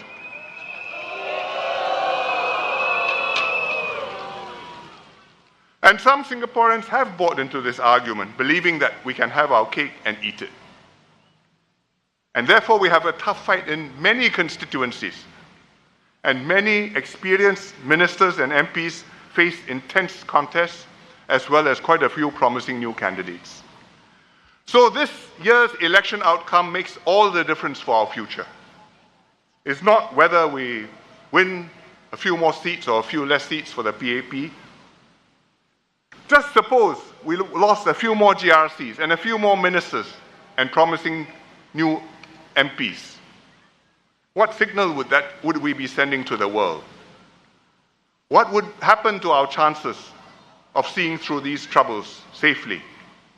How would this help us to protect jobs, secure fresh investments, make better plans, build a better future for ourselves? Please think about all these. Tomorrow is cooling off day. Wake up calmly, think about it calmly before you vote on Saturday.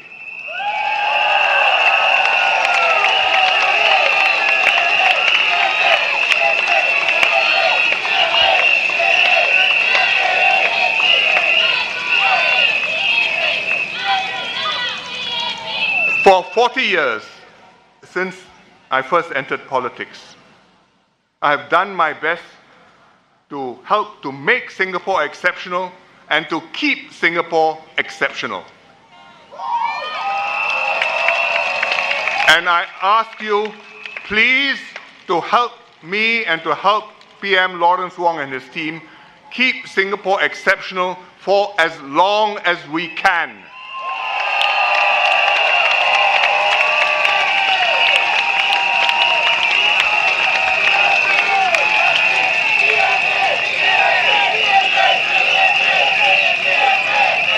This will always require capable, committed, exceptional people, honest in government, a capable PM, extremely hard to find.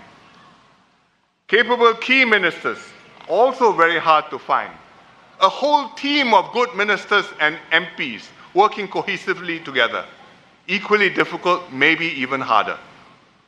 The PAP has done our part. We've kept faith. We've done right by Singaporeans. And we've identified and inducted young and capable people to take the country forward, to take over from us, the next generation with the same zeal, with renewed resolve, so that we can keep on serving Singapore well and keep on winning your mandate every 5 years.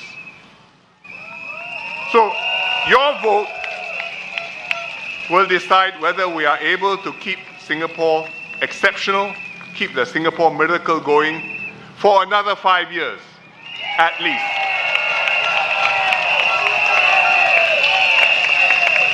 Help us to do this, just as our predecessors and our forebears worked together to do this, so that our children and our grandchildren can inherit a much better Singapore than we have been able to have. And let them take our nation forward for many years to come. Thank you very much, and Majulah Singapura.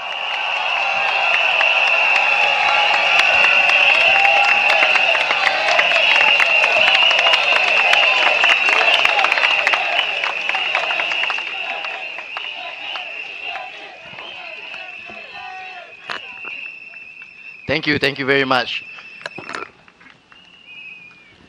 It is indeed an honor to have SM lead with us today. Is that true? Okay, our next speaker is not someone who will just look left, look right, look left, look right. Okay. He is someone who believes in hands-on, people-first leadership, ensuring that every resident, regardless of age and background, has a voice in shaping the community. He is familiar, he is approachable, he is responsible. Please give a round of applause to Mr. Baey Yam Keng!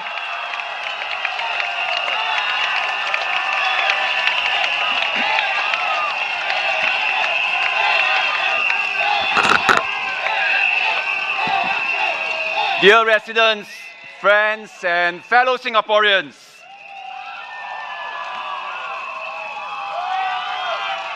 we are now at the final stretch of this election. On Saturday, you will make a choice about the team, the kind of team you want walking with you in Tampines.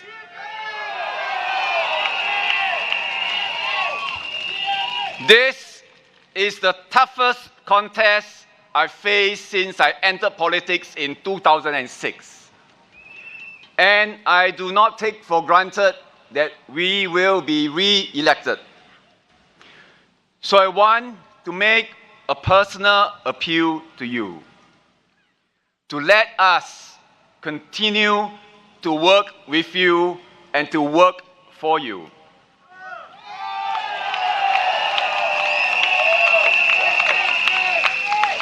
We have achieved a lot in Tampines over the years, and there's still so much more that we want to do, that we can do together.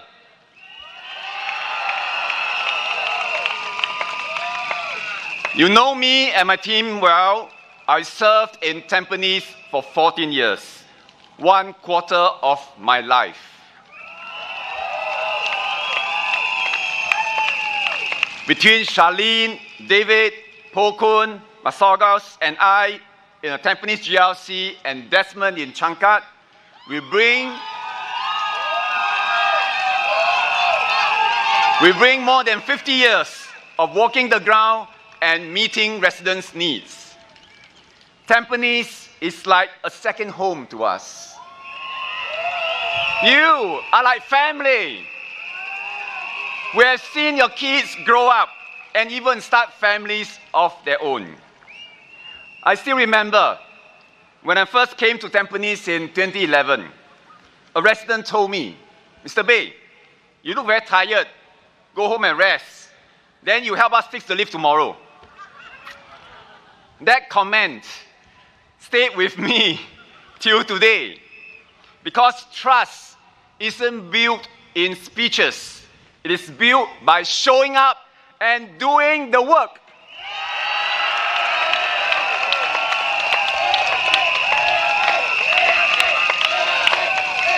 Time after time, my colleagues and I have been energized by the spirit of care in this Tampines community.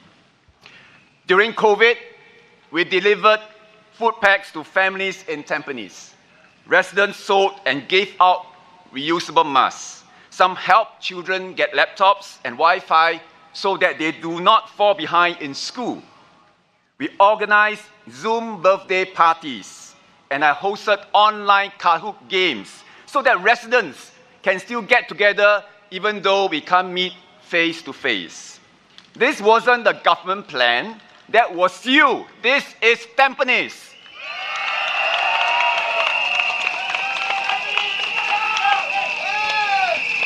Every month, I host Kopi Talk, an open conversation with residents to hear what's working, what's not, and how we can do better. Many of the improvements you see today began with those honest conversations. You were patient with me as I got to know you. And you were patient with the team as we worked bit by bit, year on year, to build the Tampines that we have today.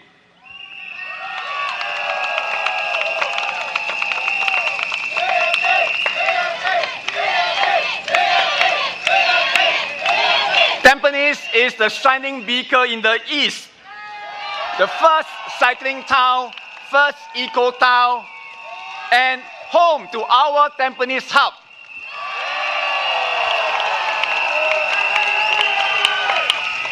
But we'll never stop building Tampines, never stop improving Tampines. We roll out programs for seniors, for families, for youth. We upgraded playgrounds, fitness and residence corners, and community clubs.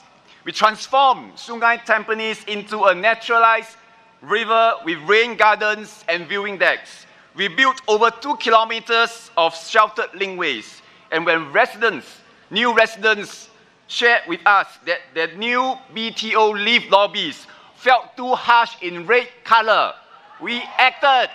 We repainted our whole cluster.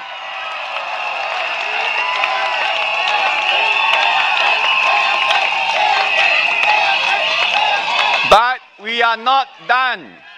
We have set up plans in our 5-year master plan to upgrade homes and bring neighbors even closer. New problems will arise, and we will fix them. For example, in the new BTOs, some of you have shared that there's no proper place to dispose of your bulky waste properly. I understand your concerns. It is unsightly and unsafe. It is a consequence of a design that's ahead of change in human behavior. I've already raised this with the authorities, and I'm working on it.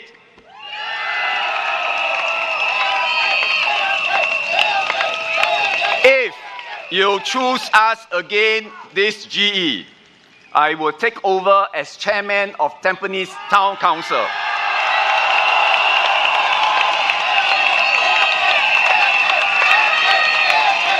My team and I will work with you to see our plans through and solve problems on the ground.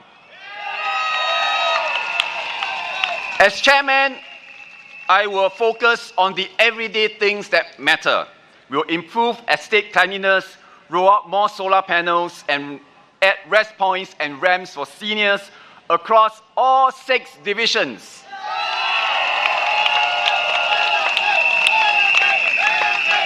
I will also do more to communicate better with residents, understand your feedback, and act on them. These things may not make headlines, but they make a difference every day in your everyday life in Tampines.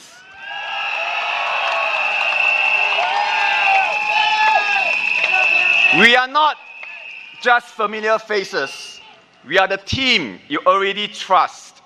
Many of you have our emails, and we have yours. You are also in my team's WhatsApp broadcast list. Tampines is home, our home. And home means the warmth of family. We want to continue building these relationships among families, among neighbors, and across generations. These are bonds built not just in 9 days of a campaign, but in decades of service and trust.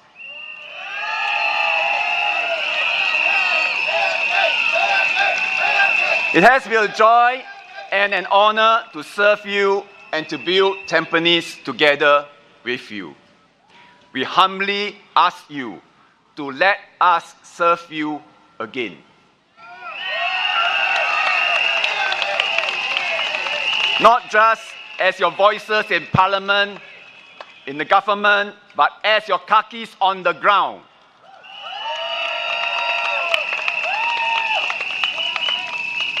On Saturday, please let us return home with you.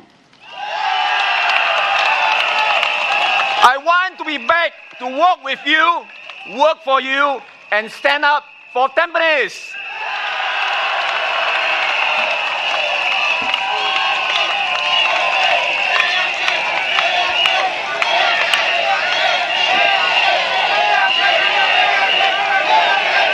亲爱的但宾尼居民，各位新加坡同胞，大家好，我是马延庆。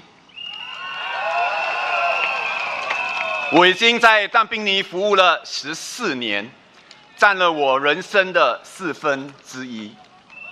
但宾尼已经是我第2个家了。我见证很多家庭在这里安身立命，也看着许多孩子在这里长大，甚至成家立业，和他们的孩子继续成为我们的居民。这些年来，但宾尼的改善，大家有目共睹，这个是我们共同努力的成果。我有幸参与很多居民喜悦的时光，包括毕业、生日和婚礼。居民脆弱的时候，我也尽我最大的能力，成为你们能够依靠的肩膀，帮你解决问题，陪伴你度过生活中的不如意和低潮。这个陪伴是双向的，你们也陪了我度过人生的很多起起伏伏。几年前，我的健康出现一点问题，那段时间，当兵的团队和居民给予了很大的支持和鼓励，就像我的家人一样，给了我很大的力量，这是我一辈子不会忘记的。我要谢谢你们。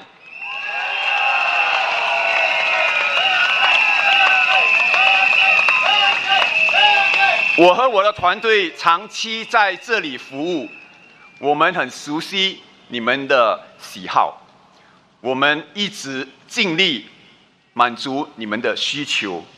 你一滑手机就可以找到我。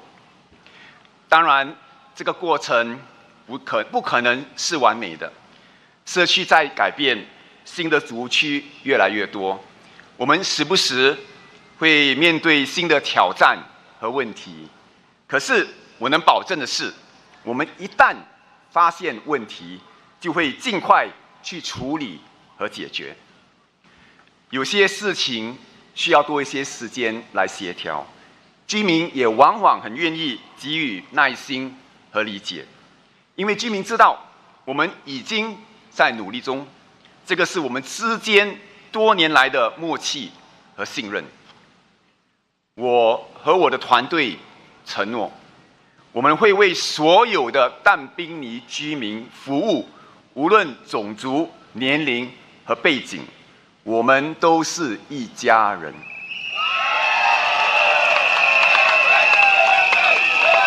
手心和手背都是肉，我们不会对任何族群偏心。如果这次大选，各位居民再次给予我们信任，我也将接任但宾尼市政理事会主席。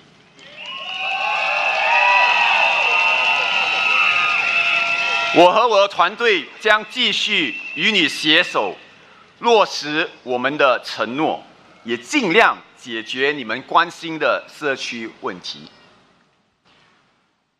能够为你们服务，与你们一起建设但宾尼，带给我很大的喜悦和满足感。这是我的荣幸，我很感恩。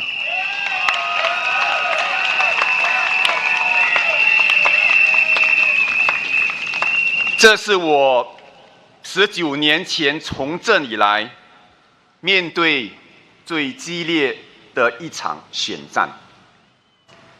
今晚，我带着最诚恳的心，呼吁大家，请继续信任我们，让我们为您服务。2011年，我第一次来到但宾尼竞选，也在5月。当选后，我们就和但宾尼的妈妈们庆祝母亲节。下个星期天也是母亲节了，我希望再次和你们一起庆祝。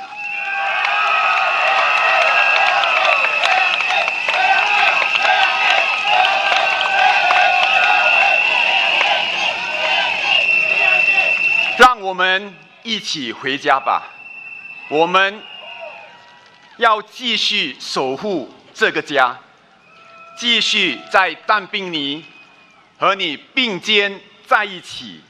我们会为你、为你们、为你家人、为你但宾尼不断努力。请支持人民行动党，请支持我们，请投我们一票。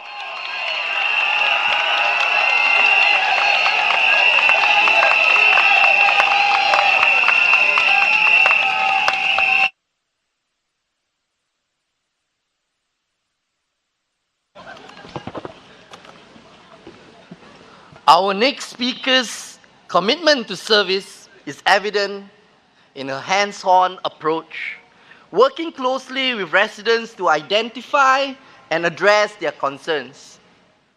She embodies a leadership style that combines empathy with action, ensuring every voice in the community is heard and valued. Let us welcome Dr. Charlene Chen!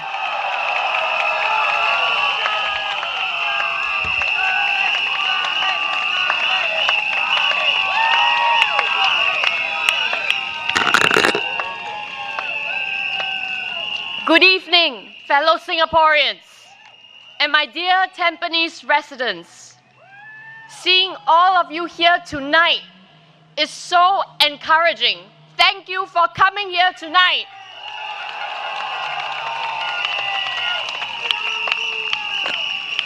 You know, there's something truly special about Tampines.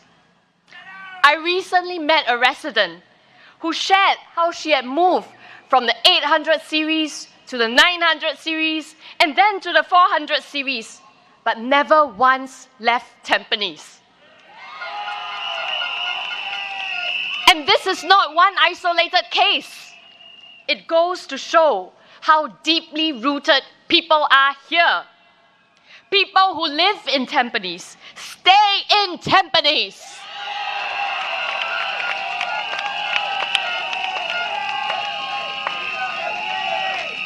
Why? Because we built this town together. Not just the sheltered walkways, but the spirit of community, the friendships at the coffee shops, the conversations at the void decks, the kampong spirit that still lives on today, right here in Tampines.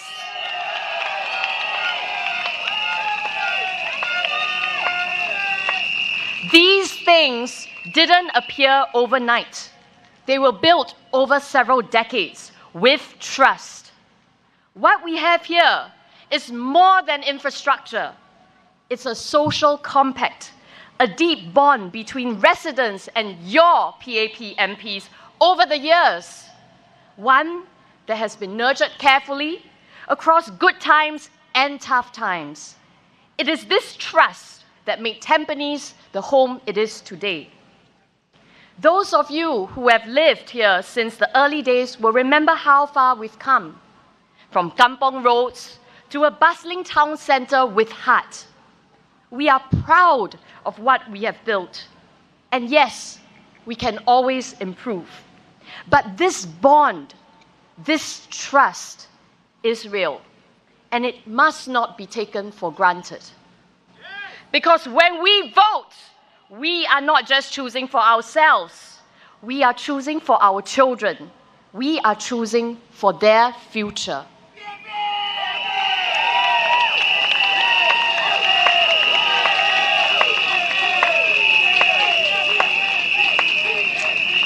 As a parent, I know this truth.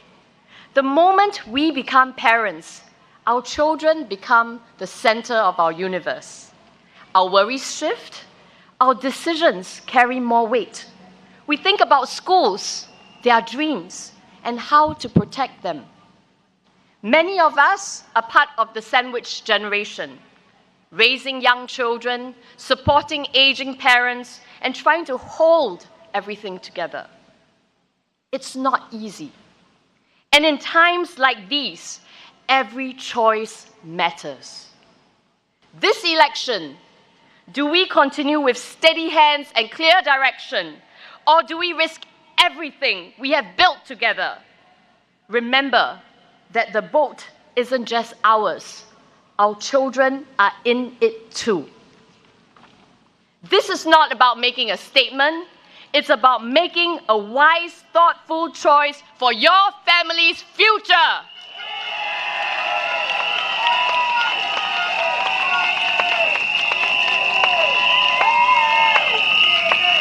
I want to speak about something that's close to my heart: mental well-being. Coming out of COVID-19, we all learned something deeper, that strength isn't about grades or GDP. It's about the strength we carry inside. How we support one another, how we cope, heal, and move forward. As a psychologist, I'm proud that Singapore is taking this seriously. And it's not just words. The government is investing in mental health services, bringing care closer to where we live, working with schools, communities, and families. Last year, I started chit-chat sessions with our young people, a platform where they can express how they feel and share about their challenges. We will do more to create support systems in the community where people can go to for help. I believe that a resilient people makes a resilient nation, and I make this my personal mission to help us get there.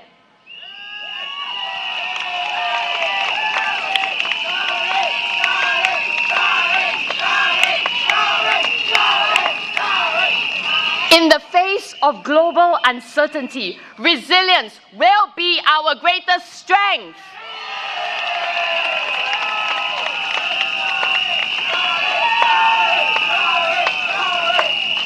Some people ask me, "You're new to politics. Why step in now?" The answer is simple.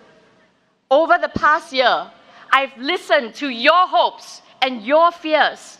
The young person unsure about their job prospects, the caregiver who seems strong on the outside but is exhausted inside, These aren't just statistics to me. These are conversations I carry with me, and I've acted. I met a resident who came to us for help with finding a job. He was grateful to us when he eventually landed a job. But we didn't stop there. He represents others in similar situations, so we organized job fairs right here in Tampines.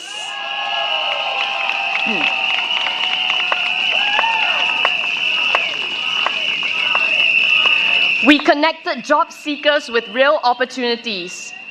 In the most recent job fair in Tampines East, 95 came and 25 got jobs on the spot. So we plan to organize more.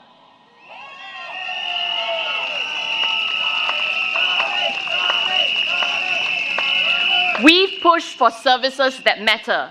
More active aging centers, family nexus at our Tampines hub, enabling services hub for people with special needs, child-minding services for busy parents. All these ideas were developed together with you. This is the evidence of the strong social compact we have. We are not here to make grand speeches or empty promises.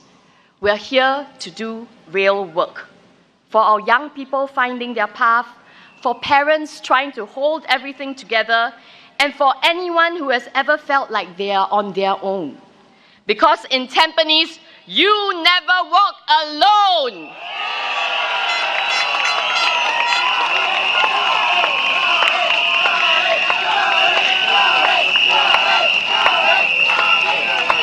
We've been working alongside you for years, and we'll keep building this together. Yesterday, an uncle told me something that encouraged me. He said this: where else in the world can you see your MP, your minister, and even your prime minister walking the ground? He's right. In Singapore, your leaders are accessible, not just to hear you, but to work with you, to build community together. So tonight, we ask for your trust. Let's protect what we've built. Let's treasure the community we call home. Let's invest in a future that lives not just our families, but generations to come.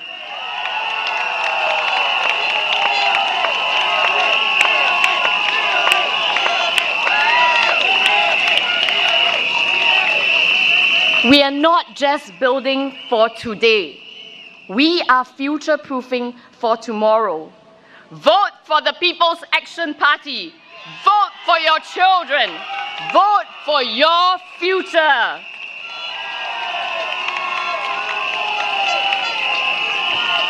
Thank you, my Tampines family. I look forward to making this my second home.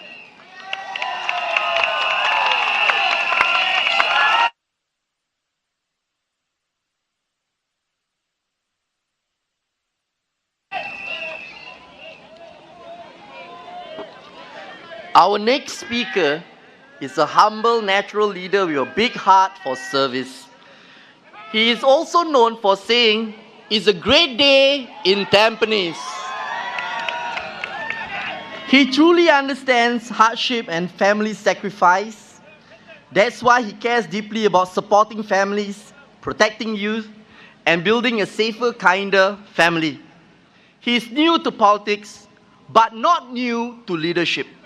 And definitely not new to putting others first.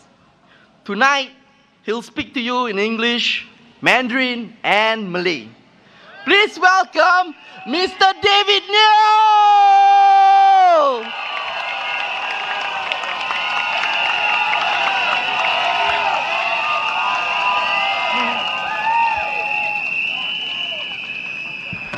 It's a great day to be in Tampines.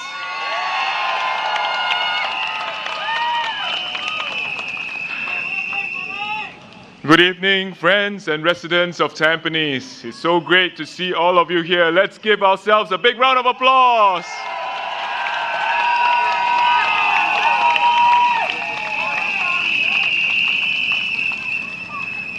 Every time I walk through our neighborhoods, through the markets, playgrounds, and homes, I'm reminded of just how special this Tampines community that we have built together is. This election will be a close fight. Every vote matters. And we humbly ask for your support so that we can continue the work of building and caring for Tampines, our Tampines, together.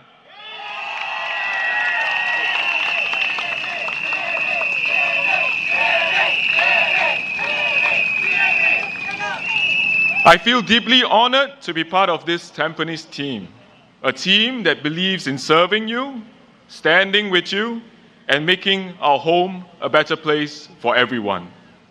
Over the past few weeks, I've been visiting many of you in your homes. I've seen firsthand the difference that our collective efforts have made. When I was on my home visits, I chanced upon a pioneer being cared for by a community nurse right in her own home, so she didn't have to travel to the hospital.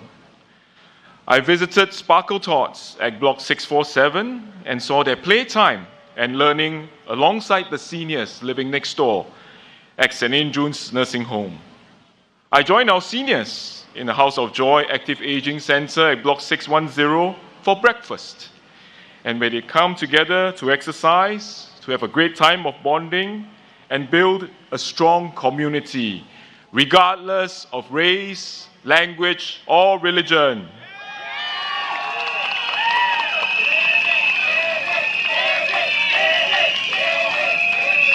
These simple and powerful connections didn't happen by chance.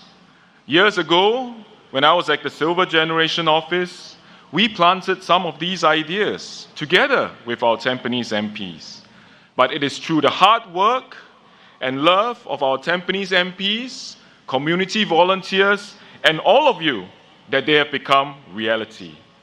We have grown the number of active aging centers in Tampines to 9, and we also have 2 polyclinics to serve our seniors right here in the community. And we know that more can be done.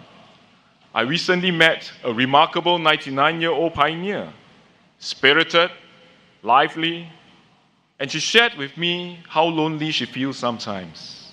And it reminds us that beyond programs and policies, we must build a caring community. A Tampines where we look out for one another, where we leave no one behind.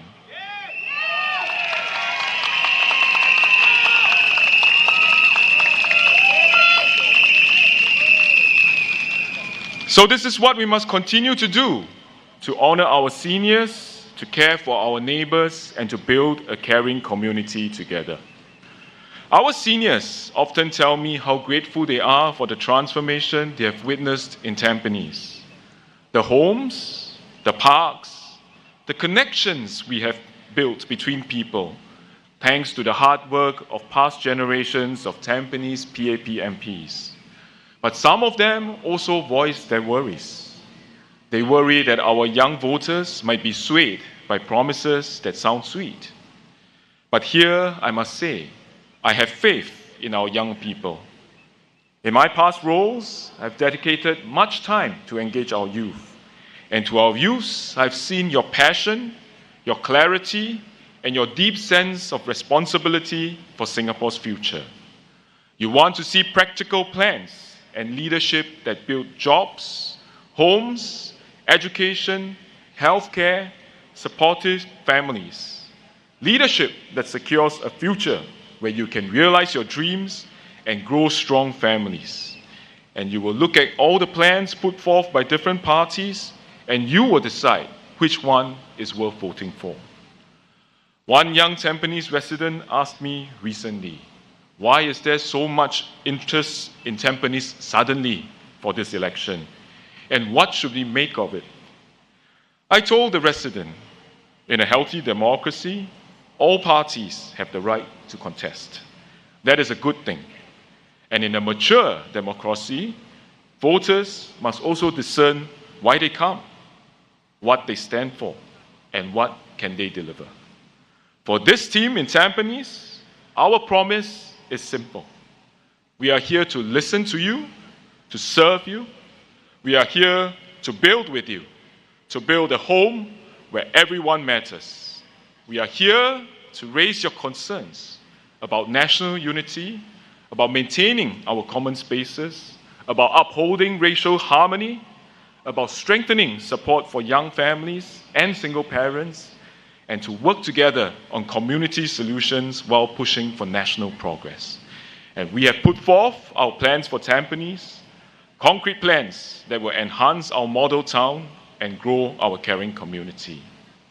Service for us is about walking the journey with you, listening to you, understanding your frustrations, planning with you, making things better, and getting things done.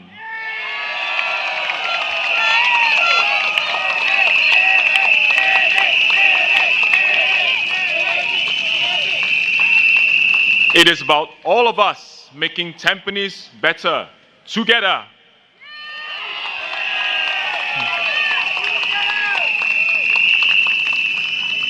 To all our young people, you are not just the leaders of tomorrow, you are the decision makers of today. We believe in you, and we know you will see clearly, you will choose wisely.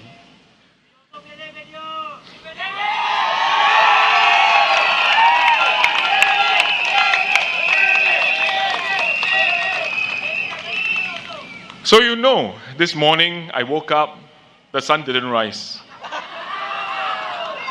But it's because it was 5 a.m. But it did eventually. So in this election season, many things will be said. But when everything is over, the sun still rises.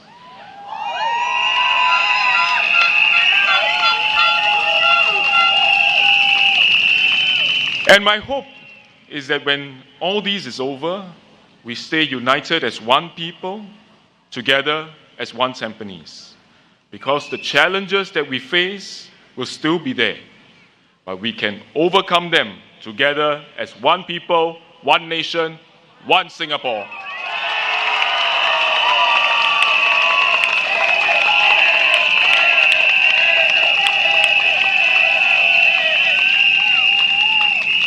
So choose action, choose integrity, choose unity, choose a future you can believe in and people who will build it for you, with you.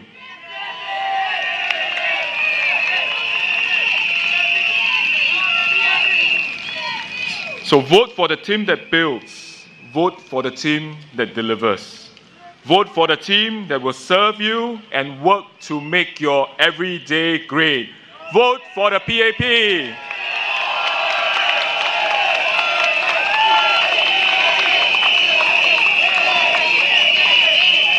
Let's work together to make every day great and Tampines together.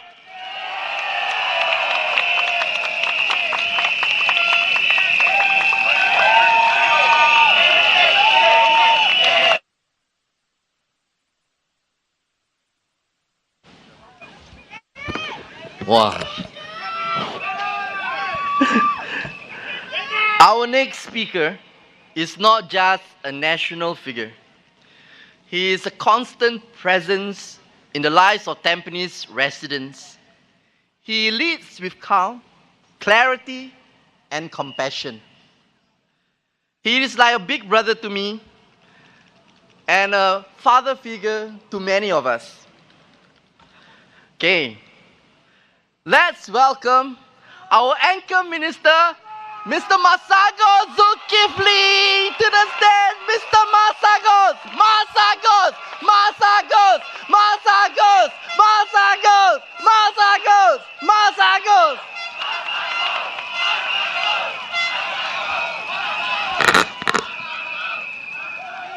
Dear residents of Tampines,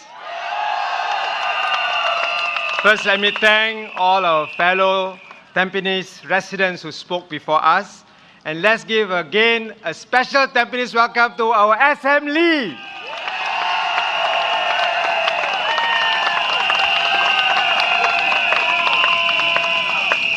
Allow me to begin in our national language.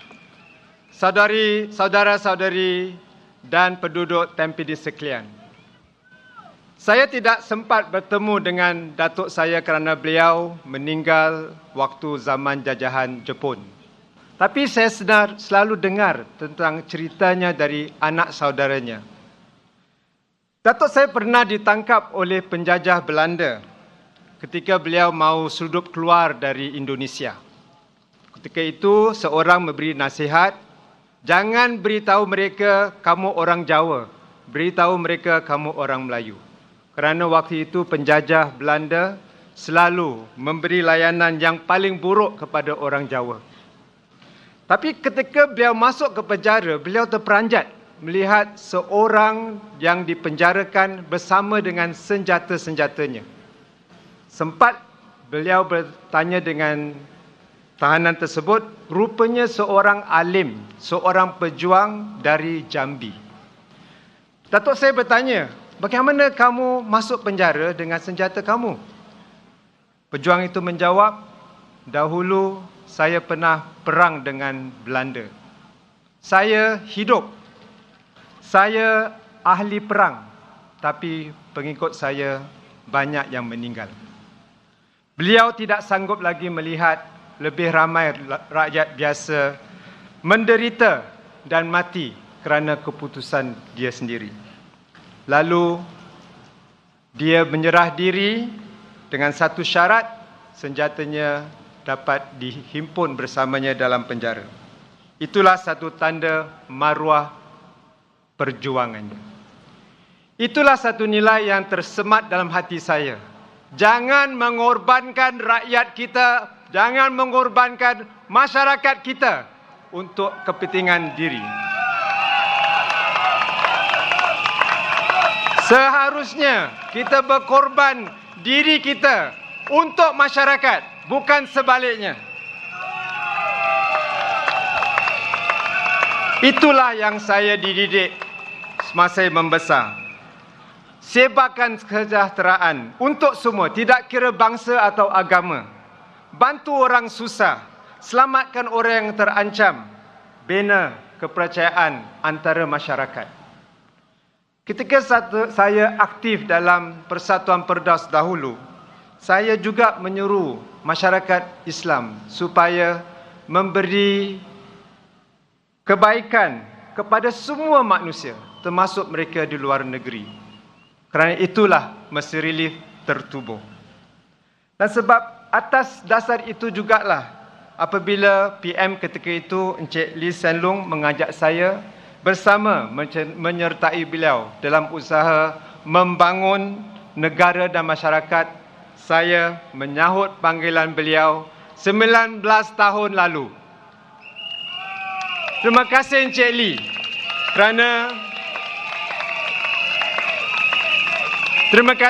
Lee kerana meyakinkan saya untuk berkhidmat demi negara, demi masyarakat kita. 5 tahun lalu saya mengambil alih tugas daripada Dr. Yaakob Ibrahim, seorang tokoh kita juga yang banyak berjasa kepada masyarakat kita. Walaupun beliau sering dikecam, beliau tetap sabar, beliau beristiqamah. Begitu juga Encik Abdullah Tarmugi. Beliau kekal komited kerana sayangnya beliau kepada masyarakat kita. Kita sedar masih banyak yang belum sempurna. Tidak semua permintaan masyarakat dapat dikabulkan dengan serta-merta. Saya mohon maaf jika ada perkara yang belum dapat ditunaikan. Namun, pemerintah akan terus berusaha. Kami akan terus mendengar, berdialog agar segala permasalahan masyarakat kita diselesaikan sebaik mungkin walau sesukar manapun. Kerana jasa pemimpin-pemimpin sebelum kita, masyarakat kita telah bangun dengan lebih kukuh sejak berbanding daripada 60 tahun yang lalu.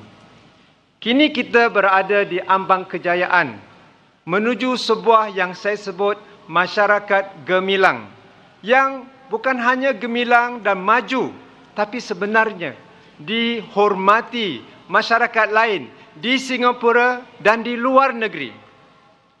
Menteri-menteri dari Kemboja, Filipina dan Thailand sendiri datang memohon kepada saya, bantulah kami bangunkan masyarakat gemilang di negara kami. Mereka mahu supaya mereka juga dapat menikmati keamanan dan kemakmuran dan hidup harmoni dengan masyarakat lain. Saya berhasrat untuk membantu mereka bersama anda semua. Tuan-tuan dan puan-puan, hasil kemajuan kita semua, kini kita mampu membina 2 masjid lagi.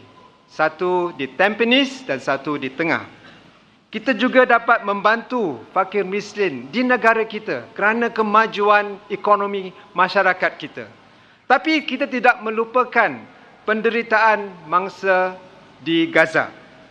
Setakat ini masyarakat kita telah dengan murah hati mereka dapat mengumpulkan $15 juta untuk mangsa kekejaman di Gaza.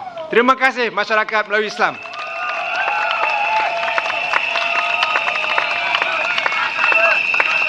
Bukan itu saja.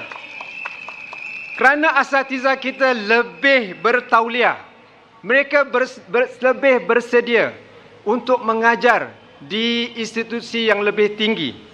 Saya menjadi yakin bahawa inilah waktunya kita membina Kolej Pengajian Islam Singapura.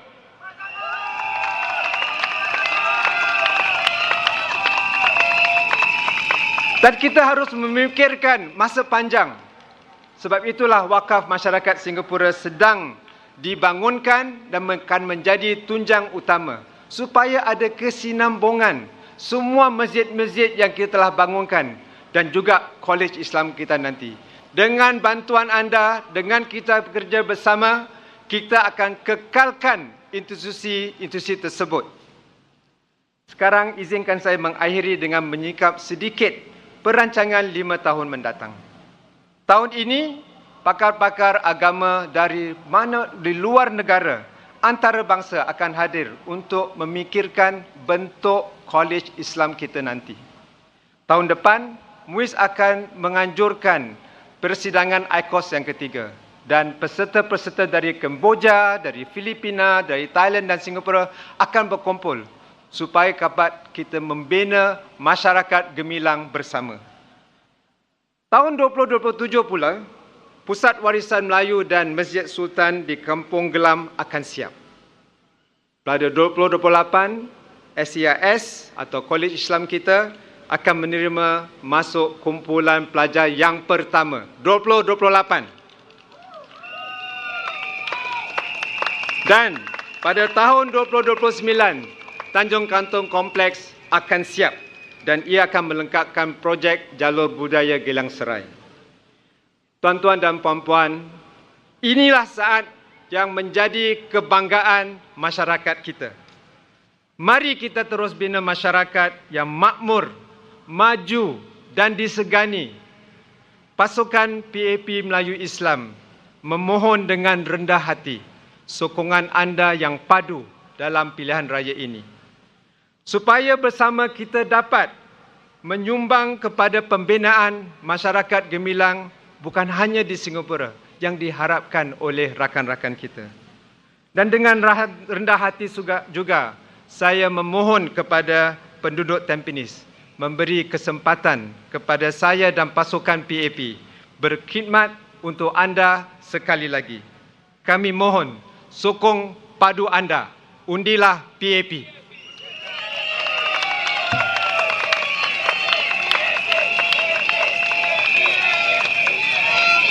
Dear residents of Tampines, tonight we have come to ask Tampines residents to give us the opportunity to imagine, to shape, to build the future of Tampines together. The PAP government has been building homes, building roads, facilities for decades. But more than that, it was the PAP government that shaped the very soul of our country. We come from all walks of life, but we can live harmoniously together, regardless of race, language, or religion.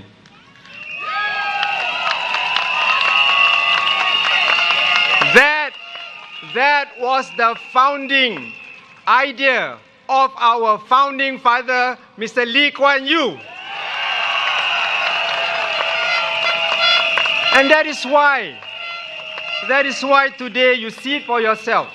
Neighbors becoming friends across races, families growing across generations in confidence, side by side. Ladies and gentlemen, this is not an ordinary town. Singapore is not an ordinary country. Tampines is also where innovation and hearts go hand in hand. It is a home built on your hopes, your stories, and your dreams. Remember in 1979, Tampines was already a pioneer in urban living. It was never just a housing project. It was a bold vision, one that earned the only UN World Habitat Award in 1992. Now that was a very strong start. But the PAP team didn't stop there. We took courageous leap after leap. In 2011, the PAP teams and residents co-created our Tampines hubs together. Why did I say together? Because we wanted a place that's not just a facility. We wanted a place where it's not just for convenience. We wanted a place where there's connection. And that's why we brought 15,000 residents together. And what has now you can see, OTH is a huge facility, the size of 17 soccer fields. But it is also a homely facility and the heartbeat of Tampines.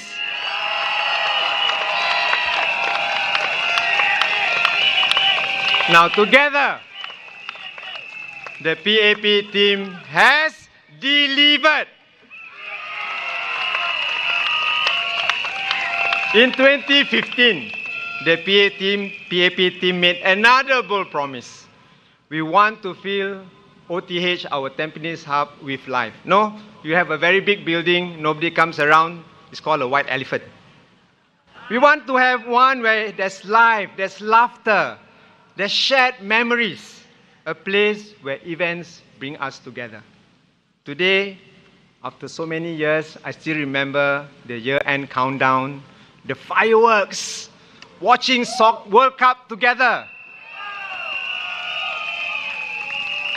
Actually, even before that, someone wondered if a shared space can really work. But it did, because today 1.4 million people pass through OTH every month. And why? Because what we created, not just a venue for events, we built a living, breathing community space, which is Tampines residents' way of life. Our promise in 2015, we delivered.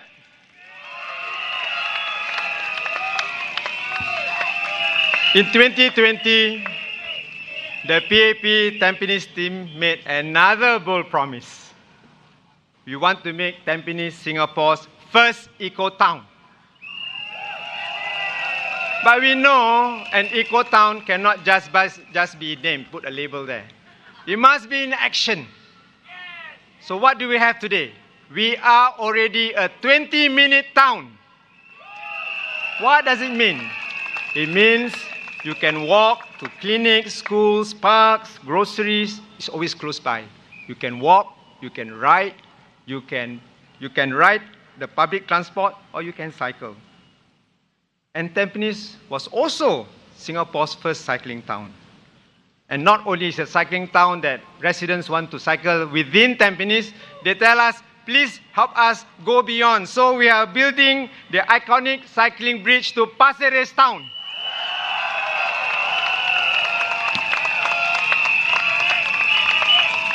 Now, this plan was so, everyone heard about it, that even a Temasek company came and said, let's do something even bigger. They built the first district cooling network which shut down 7 chilling plant, and only used 3. And this has cooled our buildings more efficiently, but the more important thing is also cooling our planets. Now, ladies and gentlemen, we will continue to listen to you. We will continue to plan for facilities that reflect your dreams and aspirations. During house visits, and while getting to know many of you, one thing became clear. We are all getting older. Your children, your grandchildren, they are growing up. With that come different needs for every stage of life. That's why we added lifts to overhead bridges, drop-off points, linkways, so every journey is more convenient and safer. But we knew even then we had to do more. Because at the same time, the world is changing rapidly. You know, in the past, when I go door to door, I knock door, I do doorbell. Today, I can speak to you directly through your digital doorbell. Say, hello, are you in? And if you notice this campaign, even you're not in, I wave at the bell because I think you can see me. Now, this is not only about today's needs. It's also about how we help our town grow and evolve, and the value of your property maintained and always increasing. And more importantly, it's a vibrant city, a vibrant town, and relevant even for the next generation. Now we want our children to stay connected. They want to come back to Tampines. They want to be in Tampines.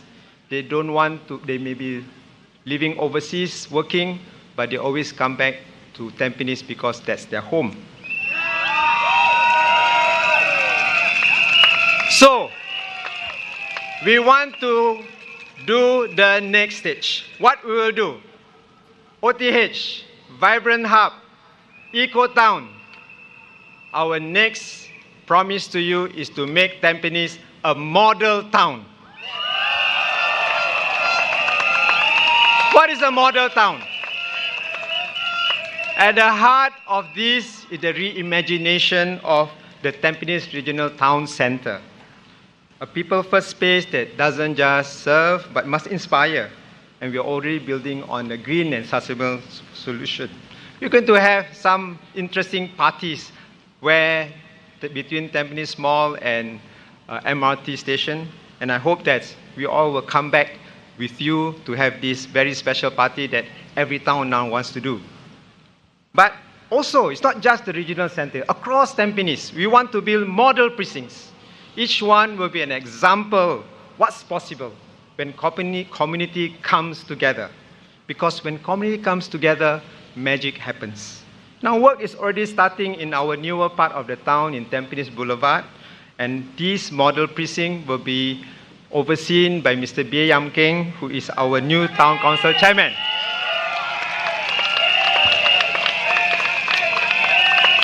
Ladies and gentlemen, anyone can build a town, anyone. But a model town, that takes more than bricks, because it takes hearts and people. Here in Tampines, we are more than just buildings and plans. We are a caring community, and that's what makes the difference.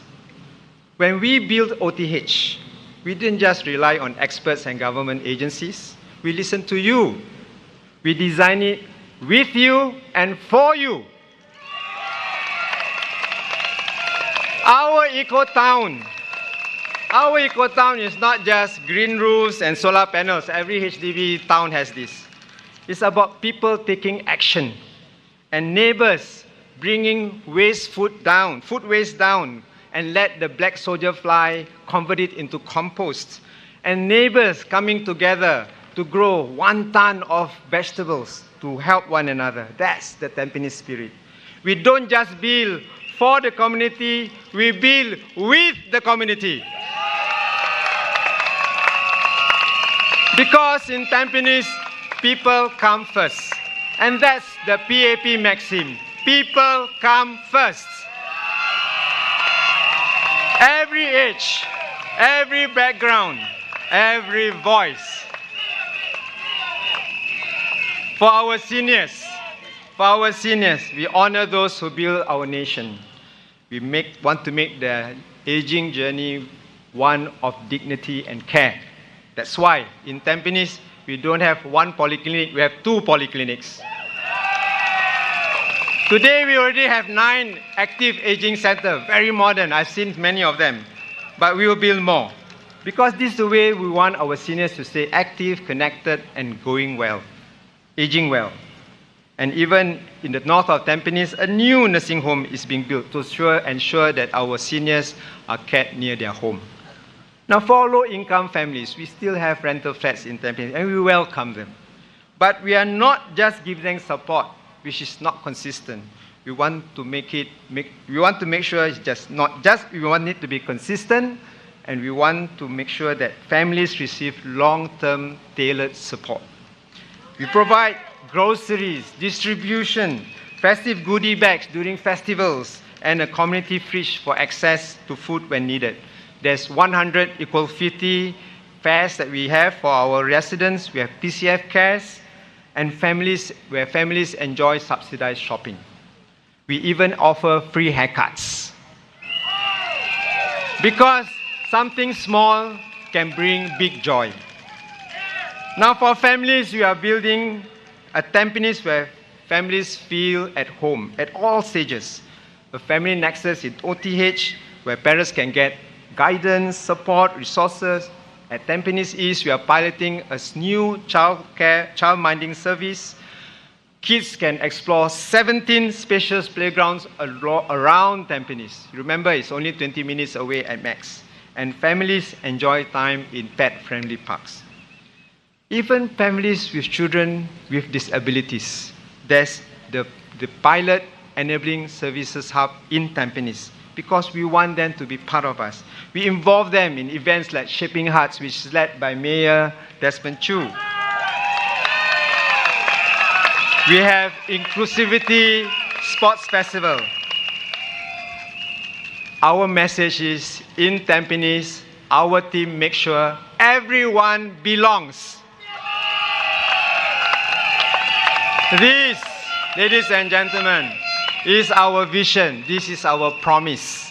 This is our PAP Tampines 5-year plan, not just about buildings, about community. A forward-looking roadmap built on the strong foundation successive leadership have built. It reflects your vision, our shared vision, our effort, and we are setting it for the next chapter of Tampines as a model town shaped by a caring and connected community. So, I encourage you to ask around. It's not too late to stay informed and ask, what is the opposition going to do for Tampines? Well, at least one of them said, don't worry. We will take Masagos plan and implement it. I said to them, excuse me, that's my plan. And just because you have read the in-flight magazine doesn't mean you know how to fly the plane. Residents, I know you know the difference. With PAP Tampines, we have always moved forward, journeying side by side with you, your ideas lighting the path. It's about putting you, the people, at the heart of everything we do. In the PAP Tampines PAP team, we have a diverse group of candidates, each with unique backgrounds, unique strengths and experiences. Whether young parents, long-time community leaders, professionals with deep expertise, our team reflects the voices, values, and hopes of Tampines. We are equipped with the hardware, the knowledge, skills, and plans to build progress. And I've seen my teammates, their compassion, their empathy, their commitment to truly serve. Because representation is not just about a seat at the table. It's about someone who understands you, stands up for you, and works for you. And that's who we are. This is me and my PAP Tampines PAP team. Today, therefore, we ask you humbly, we need your support. We need your support. We can't do this alone. We need you. We need your votes. Give us the opportunity to serve you again. And we promise you this, and you know, when PAP wins, Tampines wins. So let's build Tampines together. Let's build a model town for a caring community. Thank you.